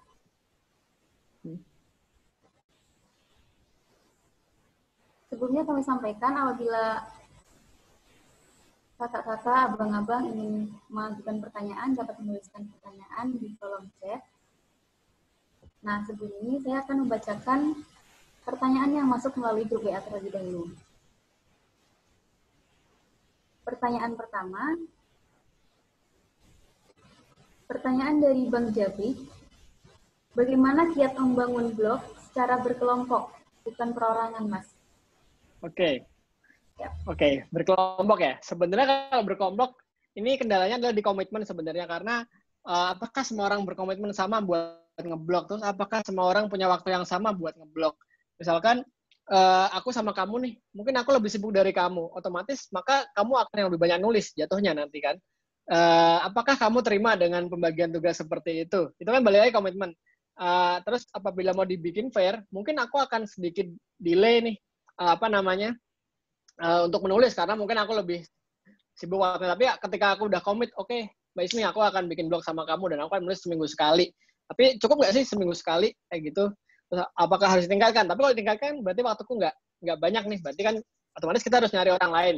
Pokoknya sepanjang visinya sama, misinya sama nih, terus komitmennya sama, harusnya sih nggak masalah. Cuman ini akan mulai, biasanya sebuah kelompok nih akan mulai bermasalah, misalkan nih, karena ketika ada uang masuk biasanya nih. Jadi ada pembagiannya seperti apa. Kadang-kadang kan ada brand nih, misalkan nih ada brand masuk nih, siapa yang menulis? Ada brand mau placement nih di blog, misalkan. Siapa yang mau nulis nih? Terus kalau udah masuk, pembagiannya gimana? Kalau dibagi sama rata, nggak fair dong buat yang nulis. Kadang-kadang kayak gitu. Jadi itu emang harus dibicarakan di awal. Ada juga teman-temanku yang dia ngeblog berempat, sampai sekarang udah nggak terus lagi. Mungkin orangnya udah sibuk masing-masing, orangnya udah hilang komitmennya. Tapi ada juga temanku yang dari dulu, 2 orang, namanya indohoy.com, temanku Murni sama Fira, itu sampai sekarang masih nulis rajin, masih update blog, malah mereka sekarang berkembang ke podcast. Itu 2 orang doang, dengan kemauan yang sama buat sharing, tanpa memikirkan ada imbalan gitu lah, maksudnya imbalan masuk gitu. Tapi tergantung sih, kalau kalian misalkan kelompok ini yakin satu visi, satu misi, dan komitmennya sama, itu harusnya sih bisa ya, kayak gitu. Kalau udah satu-satu males, nggak dijadwalin, ya susah, kayak gitu. Misalkan kalau kalian mau nih, misalkan kalian bisa pakai sistem arisan, misalkan seminggu sekali, misalkan ada 10 orang, misalkan satu orang 10.000 buat yang nulis, ya udah ini kita arisannya buat yang nulis minggu ini. Kalau nggak ada yang nulis, ya udah kita arisan lagi buat minggu depan, buat yang menulis kita kasih. Jadi itu semacam reward aja sih. Jadi itu kayak buat orang semangat buat nulis dan lain-lain sih. Karena kadang-kadang orang tuh kalau nggak ada goals-nya nih, kadang-kadang kan, aduh buat komunitas, kadang-kadang aduh capek aku ngurusin diri sendiri aja capek, apalagi buat komunitas. Kadang-kadang ada berpikiran seperti itu. Jadi kayak tiba-tiba harusnya dia jadwal nulis malah jadi ke-pending. Tapi ketika ada reward atau mungkin ada punishment-nya, mungkin itu bikin orang bisa semangat buat nulis bareng sih. Menurutku kayak gitu ya. Gitu. Ya, jadi perlu dikomunikasikan terlebih dahulu sama Iya. membentuk komitmen yang sama ya, Mas? Iya, kalau bisa malah ada kayak semacam perjanjian gitu-gitu sih. Biar lebih orangnya lebih inilah, lebih firm buat nulis gitu, buat berkomitmen kayak gitu. Siap, mungkin kepada Bang Jafri, apakah ada tanggapan? Udah ada tanggapan di kolom chatnya. Siap. Oke, thank you.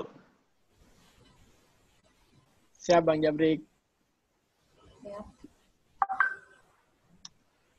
Selanjutnya, saya bacakan pertanyaan kedua ya, Mas. Yap.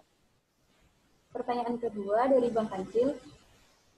Penulis harus ngikutin pasar atau terserah mau nulis apa aja? Gimana, Mas? Oke. Jadi gini, sebenarnya tergantung apa yang pengen kamu dapatkan sebenarnya. Apa kamu nulis untuk kepuasan pribadi atau kamu nulis untuk pasar? Nah, gitu. Baliknya adalah larinya kemudian akan ada idealis versus kapitalis. Apa yang aku tulis, aku senang nih nulis perjalanan kayak di blog aku. Tapi orang-orang mungkin nggak suka, tapi aku suka nulis. Ya udah, aku tulis yang aku suka. Tapi ada juga orang yang menulis sesuai pasar nih, misalkan dia blognya bergenre kayak SEO gitu. Jadi kayak orang-orang akan main ke blog dia untuk mencari misalkan modem wifi terbaik atau mungkin pantai terbaik di Bali atau mungkin yang lain lah, makanan terenak di Bintaro gitu. Tapi mungkin itu nggak sesuai dengan gaya dia gitu kan. Mungkin nggak sesuai dengan idealisme dia, tapi pasarnya mau ke situ. Itu baik lagi ke mereka. Apakah dia mau tetap idealis dengan nulis perjalanan secara narasi atau mungkin sesuai pasar aja. Sesuai pasar aja, ya mungkin karena memang ada penghasilan di sana. Biasanya larinya ke situ orang-orang itu. Kalau aku sih, aku lebih banyak nulis sesuai idealisme. Karena kalau misalkan ada brand placement masuk di blog, aku bilang blogku karakteristiknya kayak gini. Kalau kamu nggak mau, ya nggak usah, nggak apa-apa. Ya untungnya memang masih ada penghasilan lain. Cuman kalau kalian menjadikan blog atau penulisan ini sebagai mata pencaharian sehari-hari, memang harusnya sebaiknya menyesuaikan dengan kemauan pasar. Karena kalau idealis akan susah sih jatuhnya. Itu kan kayak seniman kan jatuhnya. Kayak gitu. Menurut aku ya. Ya, jadi begitu jawabannya ya, Bang Kancil. Apakah ada tanggapan? Kalau menurutku ya, karena kita nulis cuman buat seneng-seneng aja ya, nulis buat apa namanya, memecah bisul aja ya. Kalau menurutku nggak ngaruh. Saya juga nggak ngaruh. Blog saya dilihat orang juga nggak ngaruh. Iya, makanya.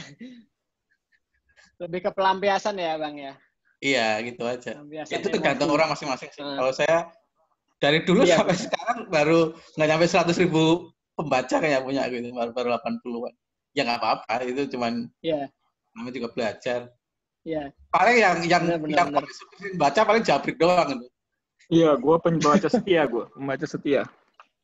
Oh, siap. Siap. Ntar saya ikutan baca deh. Biasanya nulis tentang apa, Bang? Kenapa? Nulisnya kalau tentang apa? Terbanyak adalah masalah di Ternate. Itu cerita-cerita di Ternate paling banyak itu. Oh. Ya sih. Makanya ada bilang biasanya kalau yang perjalanannya unik-unik tuh orang lebih semangat buat baca dibandingin kita kayak ke Kota Lama Jakarta atau mungkin kita cuman kulineran di Ben Hill, itu biasanya orang lebih suka yang unik lah. Di Indonesia Timur ada apa sih? Mereka penasaran sih dengan sesuatu hal yang mereka jarang lihat ya. Biasanya kayak gitu sih. Terus saya lihat di apa namanya di statistik itu malah banyaknya yang luar negeri. Amerika itu malah banyak yang baca punya saya. Saya bingung juga itu. Kenapa ya? Oh iya. Yang Amerika juga banyak sih, tapi kebanyakan mereka yang baca tuh kayak penasaran sebenarnya cara ke Amerika gimana, cara kerja di sana gimana, bikinannya gimana, gitu-gitu sih. Emang kayak gitu sih, orang penasaran. Oke. Udah. Siap. Sama-sama. Ternate lagi, Cil. Jadi nanti kalau misal abang-abang, kakak-kakak yang punya blog atau website yang bisa dikunjungi bisa mencantumkan alamatnya di kolom chat biar nanti kita bisa saling mengunjungi dan juga menambah pengetahuan juga. Selanjutnya saya bacakan pertanyaan selanjutnya ya, Mas. Ya, silakan. Pertanyaan dari Mbak Lilis. Gimana nulis yang asik mulai dari paragraf awal sampai ke paragraf akhir. Sampai pembaca ikut dalam alur cerita dan akhirnya berasa kayak merasakannya. Gimana, Mas? Oke. Sebenarnya tadi udah dibahas sih di teori-teori tadi sebenarnya. Kalau misalkan dari kan suka baca sampai habis gitu kan. Makanya paragraf awal tuh harus yang yang beneran dipikirin lah. Kalau bisa kamu udah menempatkan membaca di konflik, kalau bisa itu sebenarnya cara paling mudah buat membaca membaca ikut sampai akhir ya. Jadi kayak kamu menaruh konflik, kamu menaruh kata kalimat-kalimat yang menarik di paragraf awal, itu bisa buat membaca mengikuti ceritamu sampai habis nih. Kayak gitu. Jadi apa sih paragraf itu harus merangkum adalah alasan kenapa orang mau baca itu sampai habis. Itu sebenarnya kuncinya di awal sih, karena kalau udah first impression-nya gagal, tulisanmu mungkin bisa gagal sampai bawah, kayak gitu sih. Tapi secara teoritis, tadi kayaknya di slide sih udah disampaikan, kayak gimana, kayak gitu. Ya, jadi kira-kira bikin si pembaca itu merasa kepo sama ceritanya kita ya, Mas? Semacam itu, lebih ke penasaran sih sebenarnya apa sih yang mau diomongin ini orang, tapi dia udah menempatkan misalnya alasan untuk membaca itu di awal gitu kan, atau perjalanan hidup di awal, maksudnya yang beneran menarik orang buat baca tuh harus di awal sih, kayak gitu. Ya begitu Mbak Lilis, apakah ada tanggapan? Oke, thank you. Siap. Nanti kalau itu japri aja ke Arif ya. Boleh lewat sosmed. Cepat juga kok balasnya. Sip. Oke. Ya. Ya, terima kasih. Selanjutnya kami lanjutkan ke pertanyaan selanjutnya ya, Mas. Pertanyaan dari nggak ada namanya di sini, tapi saya bacakan. Bagaimana cara memulai blog?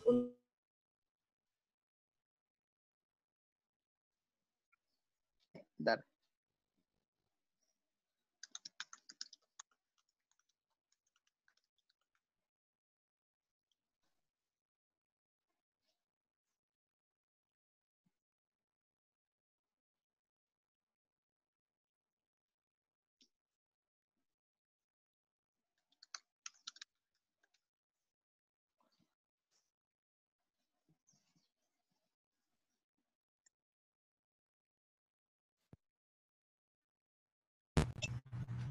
Halo. Maaf, Mbak, suaranya hilang kayaknya deh. Sekarang banyak hilang. Iya. Jembarnya yang hilang. Host, Stapala host. Stapala hilang ya? Host Stapala, lu masih hidup kan? Siap. Siap. Nah. Mbar, suaranya Mbar. Unmute. Maaf, barusan saya hilang keluar. Dari Jember jadi sempit loh. Ya, saya bacakan pertanyaan ulang ya, Mas. Ya. Bagaimana cara blog untuk bisa dimonetisasi dan tips mengembangkan bahan tulisan blog agar tetap konsisten? Oke. Ini aku share di kolom komentar nih. Bentar. Ini satu tulisanku tentang, karena banyak orang yang nanya, gimana sih cara jadi blogger? Gimana sih nulis di awal-awal? Ini aku pernah nulis tahun 2018, gimana panduan membuat travel blog dan memulai hidup sebagai seorang travel blogger.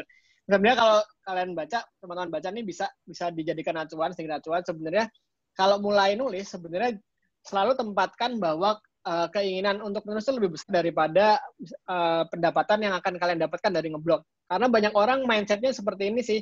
Ketika dia nanya ke aku nih, misalnya, Mas, Bang, gimana sih caranya nulis biar dapat duit? Aku udah salah dulu nih kamu pertanyaannya. Atau gimana caranya nulis yang bagus, itu nggak masalah. Tapi kalau ketika dia udah menempatkan gimana caranya nulis biar dapat duit, itu udah salah. Karena nulis itu harusnya kesenangan pribadi dulu awalnya. Baru kalau kita udah senang nulis, tulisannya udah mulai bagus, itu biasanya duit akan datang sendiri. Awalnya kayak gitu. Terus untuk bisa dimonetize, itu emang harus konsisten. Dan aku baru bisa monetize blogku dari dapat placement itu sekitar 2-3 tahun awal setelah nulis ya. Dan itu konsisten tuh, sebulan bisa 3-4 tulisan terus dari awal 2012 sampai 2014, sampai akhirnya berapa brand tuh masukin placement itu kayak sebulan bisa 2 kali. Walaupun sekarang emang sepi karena trennya bergeser dari blog mungkin ke Instagram, mungkin sekarang ke TikTok nih, kayak gitu kalau kita ngomongin platform ya. Tapi kalau zaman dulu blog cukup disegani lah zaman dulu istilahnya. Dan itu kalau komitmen membangun konsistensi adalah memang dari diri sendiri. Jadi kalau aku sekarang komitmennya adalah ngeblog paling nggak sebulan sekali karena ya memang kita harus kayak semacam pelampiasan untuk menulis juga konsistensi, dan itu dari awal pun aku udah komit bahwa aku akan ngeblog terus sampai entah kapan. Dan aku biasa kalau misalkan itu aku bisa pakai Google Calendar nih. Aku bikin jadwal nih. Hari ini ngeblog, hari ini harus ngeblog. Dan kalau biasanya nih gimana cara meluangkan waktu nih, karena aku kan juga kerja kantoran mungkin sama kayak teman-teman. Aku biasa kalau jam istirahat kantor, kalau zaman sebelum pandemi ini aku lari ke coffee shop, biasanya Bengawan Solo ada ke kantor atau di Starbucks gitu kan.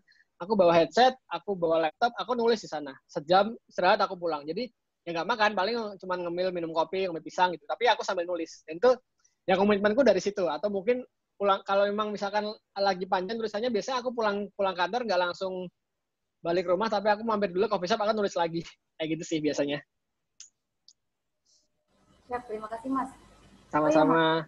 Kalau misal nih kita udah konsisten nulis. Terus habis itu kan kalau misal pembacanya banyak atau yang komentar banyak, pasti kan kita bakal jadi tambah semangat kan Mas buat nulis. Ya. Nah, itu gimana sih Mas? Ada nggak tips buat mendatangkan pembaca? Atau maksud saya, kita itu harus mencari pembaca atau biarin pembaca yang menemukan kita? Kalau misal kita harus mencari pembaca, tipsnya untuk mencari pembaca itu gimana? Sebenarnya gini. Kalau untuk mencari pembaca, awalnya adalah aku minta tolong ke temanku yang udah duluan tenar lah di sosial media. Jam dulu karena aku main Twitter, jadi aku kenal banyak teman di sana, kenal beberapa komunitas.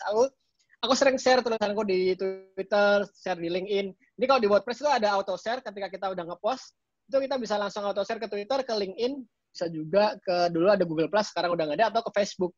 Jadi ketika kita udah ngepost, itu otomatis ke share. Terus dari link itu aku biasa minta bantuan dulu. Kalau dulu aku minta tolong ke si Alex Amazing nih, zaman dulu waktu awal-awal aku mulai blog 2012-2013, aku minta tolong, Lex, tolong dong promoin blog gue, Lex. Ini udah nulis kayak gini tapi sepi. Ya udah, aku minta tolong ke dia, dan dia di post, lumayan nih, dari cuma 15 yang baca jadi 300 kayak gitu-gitu. Kayak ya udah, kita harus bisa kolaborasi sama teman, atau mungkin kita minta tolong ke orang lain yang udah lebih banyak masanya buat ngepromoin blog kita. Lebih kayak gitu sih, lebih ke kita. Kalau kita koneksinya bagus, kita kenalannya baik-baik, mungkin orang akan dengan senang hati nulis mempopulerkan blog kita lah untuk memasarkan, kayak gitu sih kurang lebih. Siap, terima kasih Mas. Oh ya Mas, kalau gitu besok boleh nggak Mas kalau misal minta tolong bantu promotin Tapala ID-nya Tapala? Boleh. Asalkan udah ada isinya dengan konsisten mah, saya dengan senang hati. Ntar aku promoin. Habis ini kita bakal semangat misi nih, Mas. Oke, siap. Harus dong. Siap. Selanjutnya, karena masih ada waktu, kita lanjutkan ke pertanyaan. Ini, Mas. Pertanyaan dari Bang Niki. Prinsip desain web atau blog seperti apa yang mudah mendatangkan pengunjung, dan bagaimana tips mengurangi bounce rate? Gimana, Mas? Sebenarnya, oke. Udah ya. Nah, kalau sebenarnya itu baik lagi ke subjektif ya kalau masalah layout desain, tapi aku udah pakai desain ini dari tahun berapa ini ya? 2015 kali ya. Aku udah beli desain namanya Duet Stream di blog di WordPress ini.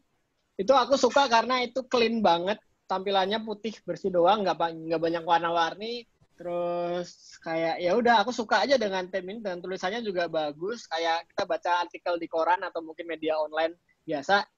Dan ya ini sebenarnya subjektif banget. Kalau aku sih bilang aku lebih suka baca blog yang background-nya putih, tampilannya clean, dan tulisannya nggak warna-warni. Itu subjektif banget. Dan aku suka dengan tampilan blogku sekarang ya nggak apa-apa karena nyaman bacanya. Tulisannya hitam, background-nya putih, kayak gitu. Itu membuatku nyaman. Terus kalau bounce rate itu kan berarti kita harus bikin paling nggak istilahnya bounce rate-nya, kalau itu kan harus berkaitan dengan kualitas tulisan sebenarnya ya. Kalau kita tulisannya bagus ya otomatis tulisannya akan bagus sih sebenarnya. Kayak gitu sih. Siap, terima kasih Mas. Kalau membahas masalah layout seperti itu, Mas, pernah nggak, Mas, ada pengunjung blognya Mas yang ngasih komentar mengenai tampilan blognya? Pernah. Di awal-awal aku nulis itu kan blogku alay banget, background-nya coklat gitu kan. Background-nya coklat, tulisannya hitam, kadang-kadang ada merah batanya, terus dengan header-nya itu aku belum punya logo, itu header-nya adalah fotoku sambil membentangkan tangan gini gitu kan. Jadi kayak ini apaan sih blognya kok aneh gitu. Jadi habis itu baru aku layouting yang bagusnya. Aku beli logo sama temanku, aku bikin logo, terus aku nama blognya, terus aku kayak brandingin. Terus dari wordpress.com, terus aku beli domain ke .me, itu aku perpanjang terus tiap tahunnya. Dan itu kayak kalau udah komit ke blog, harusnya kita bisa memberikan hal seperti itu. Misalkan naruh logo di mana tampilan itu, sidebar tuh diisi apa aja. Itu semuanya buat kenyamanan pembaca juga sih. Jadi nggak terlalu banyak widget-widget, banner-banner aneh-aneh lah di situ, kayak gitu. Jadi harus menyesuaikan dengan memperhatikan kenyamanan pembaca ya, Mas? Iya. Kemudian, kami beri kesempatan kepada Bang Witi apabila ada tanggapan.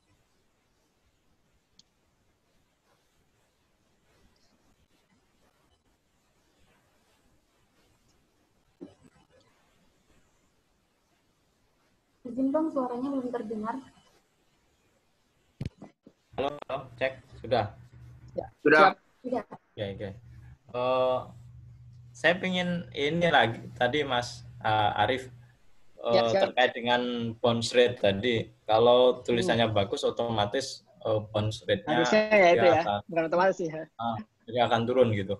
Nah ini sebenarnya nanti akan balik lagi nih, karena pertanyaan di awal, kita itu nulis sesuai dengan dengan karakter kita, karena kita suka atau menerima pesanan gitu dari orang lain atau dari pembaca gitu. Seperti kayaknya tadi udah sempat ditanyakan pertama itu. Terus kemudian kalau kita bicara masalah kualitas itu ada namanya learning curve. Nggak mungkin kita akan nulis tulisan kita itu langsung bagus di awal. Pasti akan jelek dulu di awal itu. Bahkan kita nggak bisa bedain mana subjek, mana predikat, itu nggak tahu kita. Gitu. Ya. Sehingga maksudnya gini, ini buat teman-teman juga. Kalau kita nggak tahu mana subjek, mana predikat, itu nggak mudah dibaca, itu susah. Gitu. Gitu. Sehingga ini tulisan yang berkualitas itu pasti nanti akan naik. Nah, kalau tulisan kita di awal itu nggak bagus gitu kan, itu kan apakah tetap kita upload juga gitu, atau ya udah kita biarin aja gitu, nanti akan bagus sendiri gitu, atau kita harus screening dulu mana yang bagus, mana yang enggak gitu. Silakan, Mas Arif. Oke, Mas. Kalau aku ya, sebenarnya aku nulis tuh apa yang mau aku tulis, dan aku sama sekali sampai saat ini nggak pernah merhatikan SEO, nggak pernah merhatiin bounce rate, nggak pernah merhatiin statistik apapun, tapi aku selalu nulis apa yang aku tulis, dan alhamdulillah ya memang ketika aku nulis apa yang orang-orang butuhkan, informasi apa yang pengen mereka cari itu alhamdulillah juga bagus juga tuh, pencarian di Google juga di page one terus katakanlah gitu. Dan bahkan kalau aku paling banyak dicari sebenarnya tentang masalah visa sebenarnya, Mas. Aku menulis semua visa yang pernah aku apply itu semua aku tulis di blog, dan orang-orang akan lari ke situ, ke blognya. Terus kadang juga orang lari karena pengen baca cerita perjalanan di mana gitu sih. Tapi secara statistik aku nggak pernah merhatiin angka-angka gitu. Jadi nulis-nulis aja. Terus ya udah, kalau di awal aku lebih suka kalau misalkan kita nggak ada tulisan bagus, tetap kita publish sih, Mas, sebagai belajar, sebagai apa ya, sebagai cermin bahwa sebenarnya kita tuh pernah parah ini, pernah seburuk ini, tapi sekarang kita udah berubah gitu. Makanya tulisan-tulisan awalku nggak akan aku hapus, karena memang ya proses pembelajarannya emang sejauh itu, udah balik ke 8 tahun lalu, kayak gitu sih menurut aku ya. Tapi itu personal sih, kadang-kadang kalau kita lihat YouTuber sekarang nih, misalkan dia selalu ngapusin foto-foto video-video dia yang lama, ya nggak masalah. Karena dia pengen dikenal sebagai YouTuber yang udah baru, udah tahu konsepnya, nggak masalah sih. Itu juga bisa dilakukan, tapi itu baik lagi itu sangat subjektif sekali sih, tergantung blogernya. Sama gitu. Tadi saya agak kelewat, nggak tahu apakah dibahas atau belum ya. Tentang kalau saya memperhatikan statistik itu sebenarnya sekaligus untuk berkaca sebenarnya. Tulisan saya itu berkualitas apa enggak gitu, bagus atau enggak, banyak yang minat atau enggak gitu. Terus bermanfaat apa enggak gitu. Tadi mengenai ada kayaknya udah ditanyain ya Jember ya, mengenai session duration sama apa namanya? Belum Bang. Belum. Oh ya udah nanti habis itu tanyain aja deh. Siap. Udah, oke. Siap. Jadi ini pertanyaannya mengenai session duration itu ini Mas. Berapa panjang artikel yang meningkatkan session duration, yang meningkatkan session dan session duration? Oke. Sebenarnya ya tadi sebenarnya baik lagi aku nulis tuh sebenarnya nggak pernah memperhatikan kayak gitu ya. Jadi kayak ya udah aku nulis publish. Tapi kalau ditanya itu kalau kita bisa engage ke orangnya, ke pembaca nih misalkan kita bisa menarik perhatian mereka baca sampai akhir, otomatis kan angka-angka itu juga harusnya lebih naik sih. Tapi kalau cuma ngejar angka, biasanya orang tuh nulis artikel yang malah boring gitu kan. Kalau kita misalkan ngejar SEO, ngejar hits di blog gitu kan, kita kan mengulang beberapa keyword sampai habis. Kadang-kadang kita, misalkan ada juga ya teori yang kita harus ganti warnanya supaya lebih kelihatan, lebih dibaca. Tapi ya nggak gitu juga, karena itu akan membuat orang nggak nyaman bacanya. Kalau aku lebih suka orang nyaman bacanya, masalah angka, masalah penghasilan lebih jauh lagi ya aku biarin aja. Misalnya kayak ya udahlah. Tapi akan paling nggak kita dapat kepuasan pribadi, kita udah nulis sesuai dengan idealisme kita. Aku sih lebih lihatnya kayak gitu ya, dibandingin kita cuma nulis gimana sih SEO-nya kurang nih, terus kayak bounce rate-nya ketinggian kayak gitu. Tapi ntar malah tulisannya malah berpengaruh. Tapi kalau aku lihat sih kalau kita tulisannya bagus, misalkan banyak orang nyari infonya, itu otomatis angka-angka juga akan ikut bagus sih kayak gitu. Siap begitu ya Bang Yupi. Oke. Siap. Pokoknya nulis, intinya pokoknya lu nulis aja dah. Nulis aja, iya. Jangan ketika kita mikir pesan bagus jelek malah nggak jadi posting Mas. Malah kita nggak ada konten. Oke, setuju. Siap, yang penting nulis sama konsisten. Iya. Dan ada pertanyaan dari Bang Japrik di kolom chat. Ya, siap. Nah, kisah perjalanan sebaiknya diceritakan dari awal sampai akhir secara detail atau fokus pada hal-hal yang menarik saja, Mas? Ya.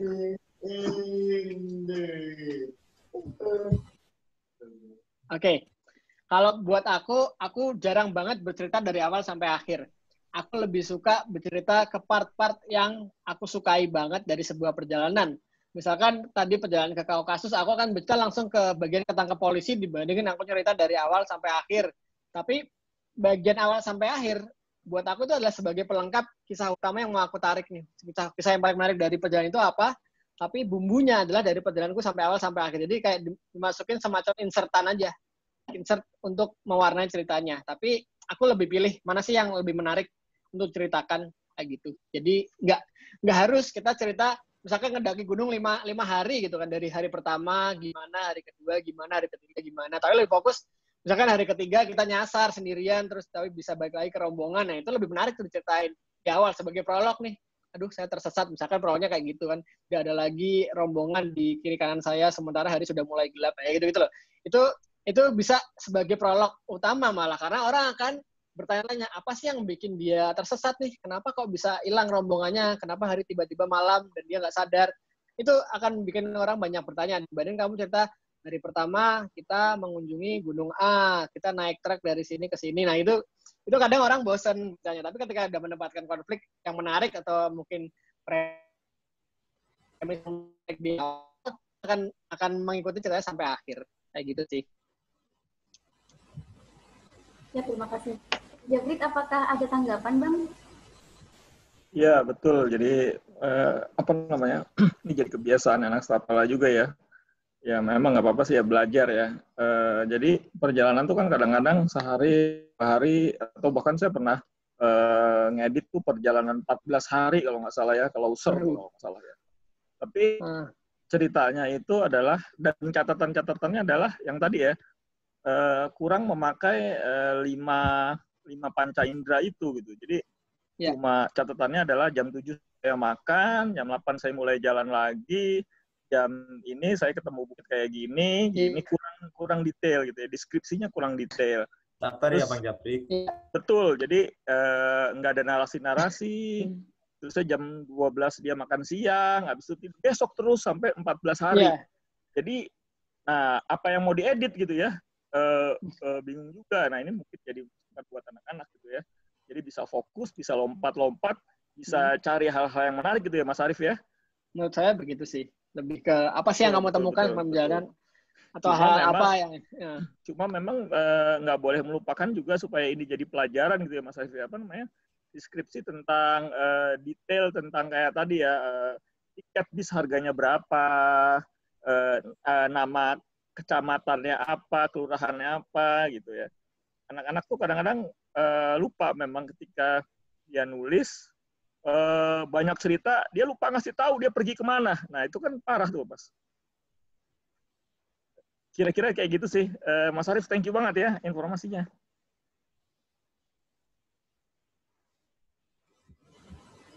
Ya, terima kasih Bang Japri, terima kasih Mas Arief. Selanjutnya, apakah masih ada yang ingin bertanya lagi pada kolom chat? Oh iya, hari ini ternyata ada yang ulang tahun ya. Kami ucapkan selamat ulang tahun kepada Mas Arief Kancil. Semoga panjang umur Mas Arief.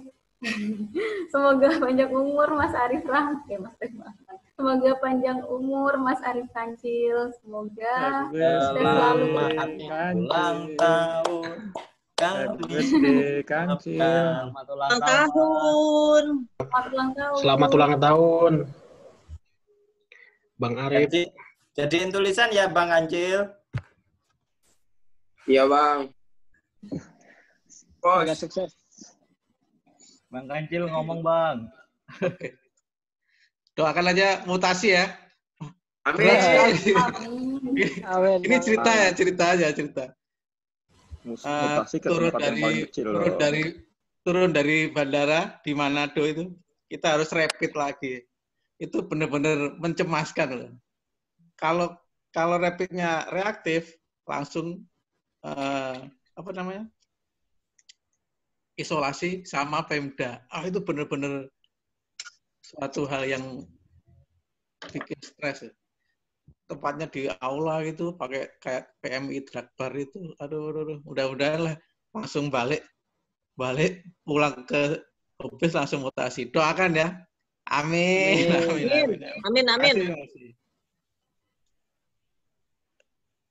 Ternyata hari ini Cera juga ulang tahun ya. Selamat ulang tahun juga buat Cera. Semoga sukses. Selamat ulang tahun. Oh iya. Orangnya mana orangnya? Cera. Mana nih yang ulang tahun? Cera mana Cera? Malu-malu nih.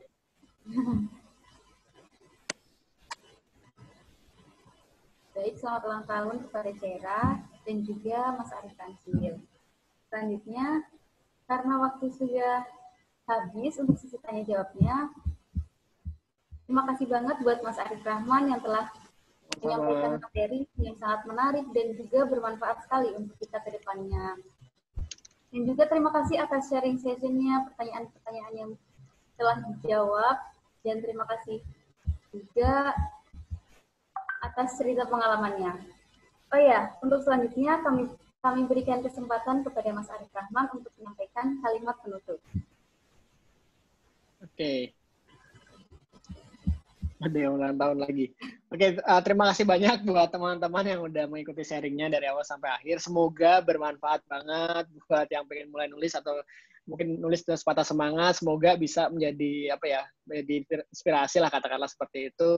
Dan kalau kata penutup dari saya, biasa saya selalu bilang gini buat teman-teman yang mau nulis atau mungkin sedang patah semangat, karena seperti ini, menulislah karena kamu tidak akan pernah tahu kemana tulisan kamu itu akan membawamu. Kayak sekarang saya habis sharing tentang menulis itu, aku juga nggak tahu dulunya apa yang saya lakukan selama ini selain menulis sehingga saya bisa dipercaya jadi pembicara sampai saat ini. Kayak gitu sih. Jadi terus aja nulis, karena kamu nggak akan pernah tahu kok ini ujungnya seperti apa. Harusnya akan bagus buat kamu. Kayak gitu. Terus terima kasih juga buat Stapala yang sudah mengundang jadi pembicara pada hari ini. Semoga sukses selalu dan sehat. Amin. Amin.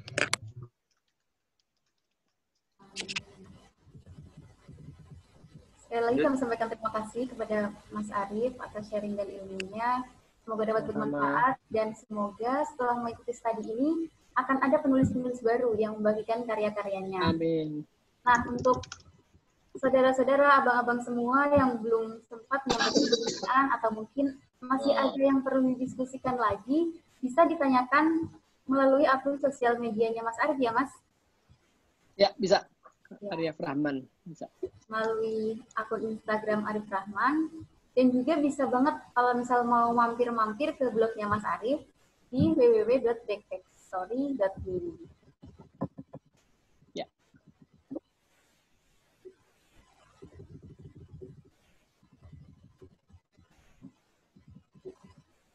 Terima kasih Mas Arif. Sama semuanya. Semoga sehat selalu. Terima kasih Mas Arif. Ilmunya Ya, sangat sama-sama bermanfaat. semuanya. Amin, amin.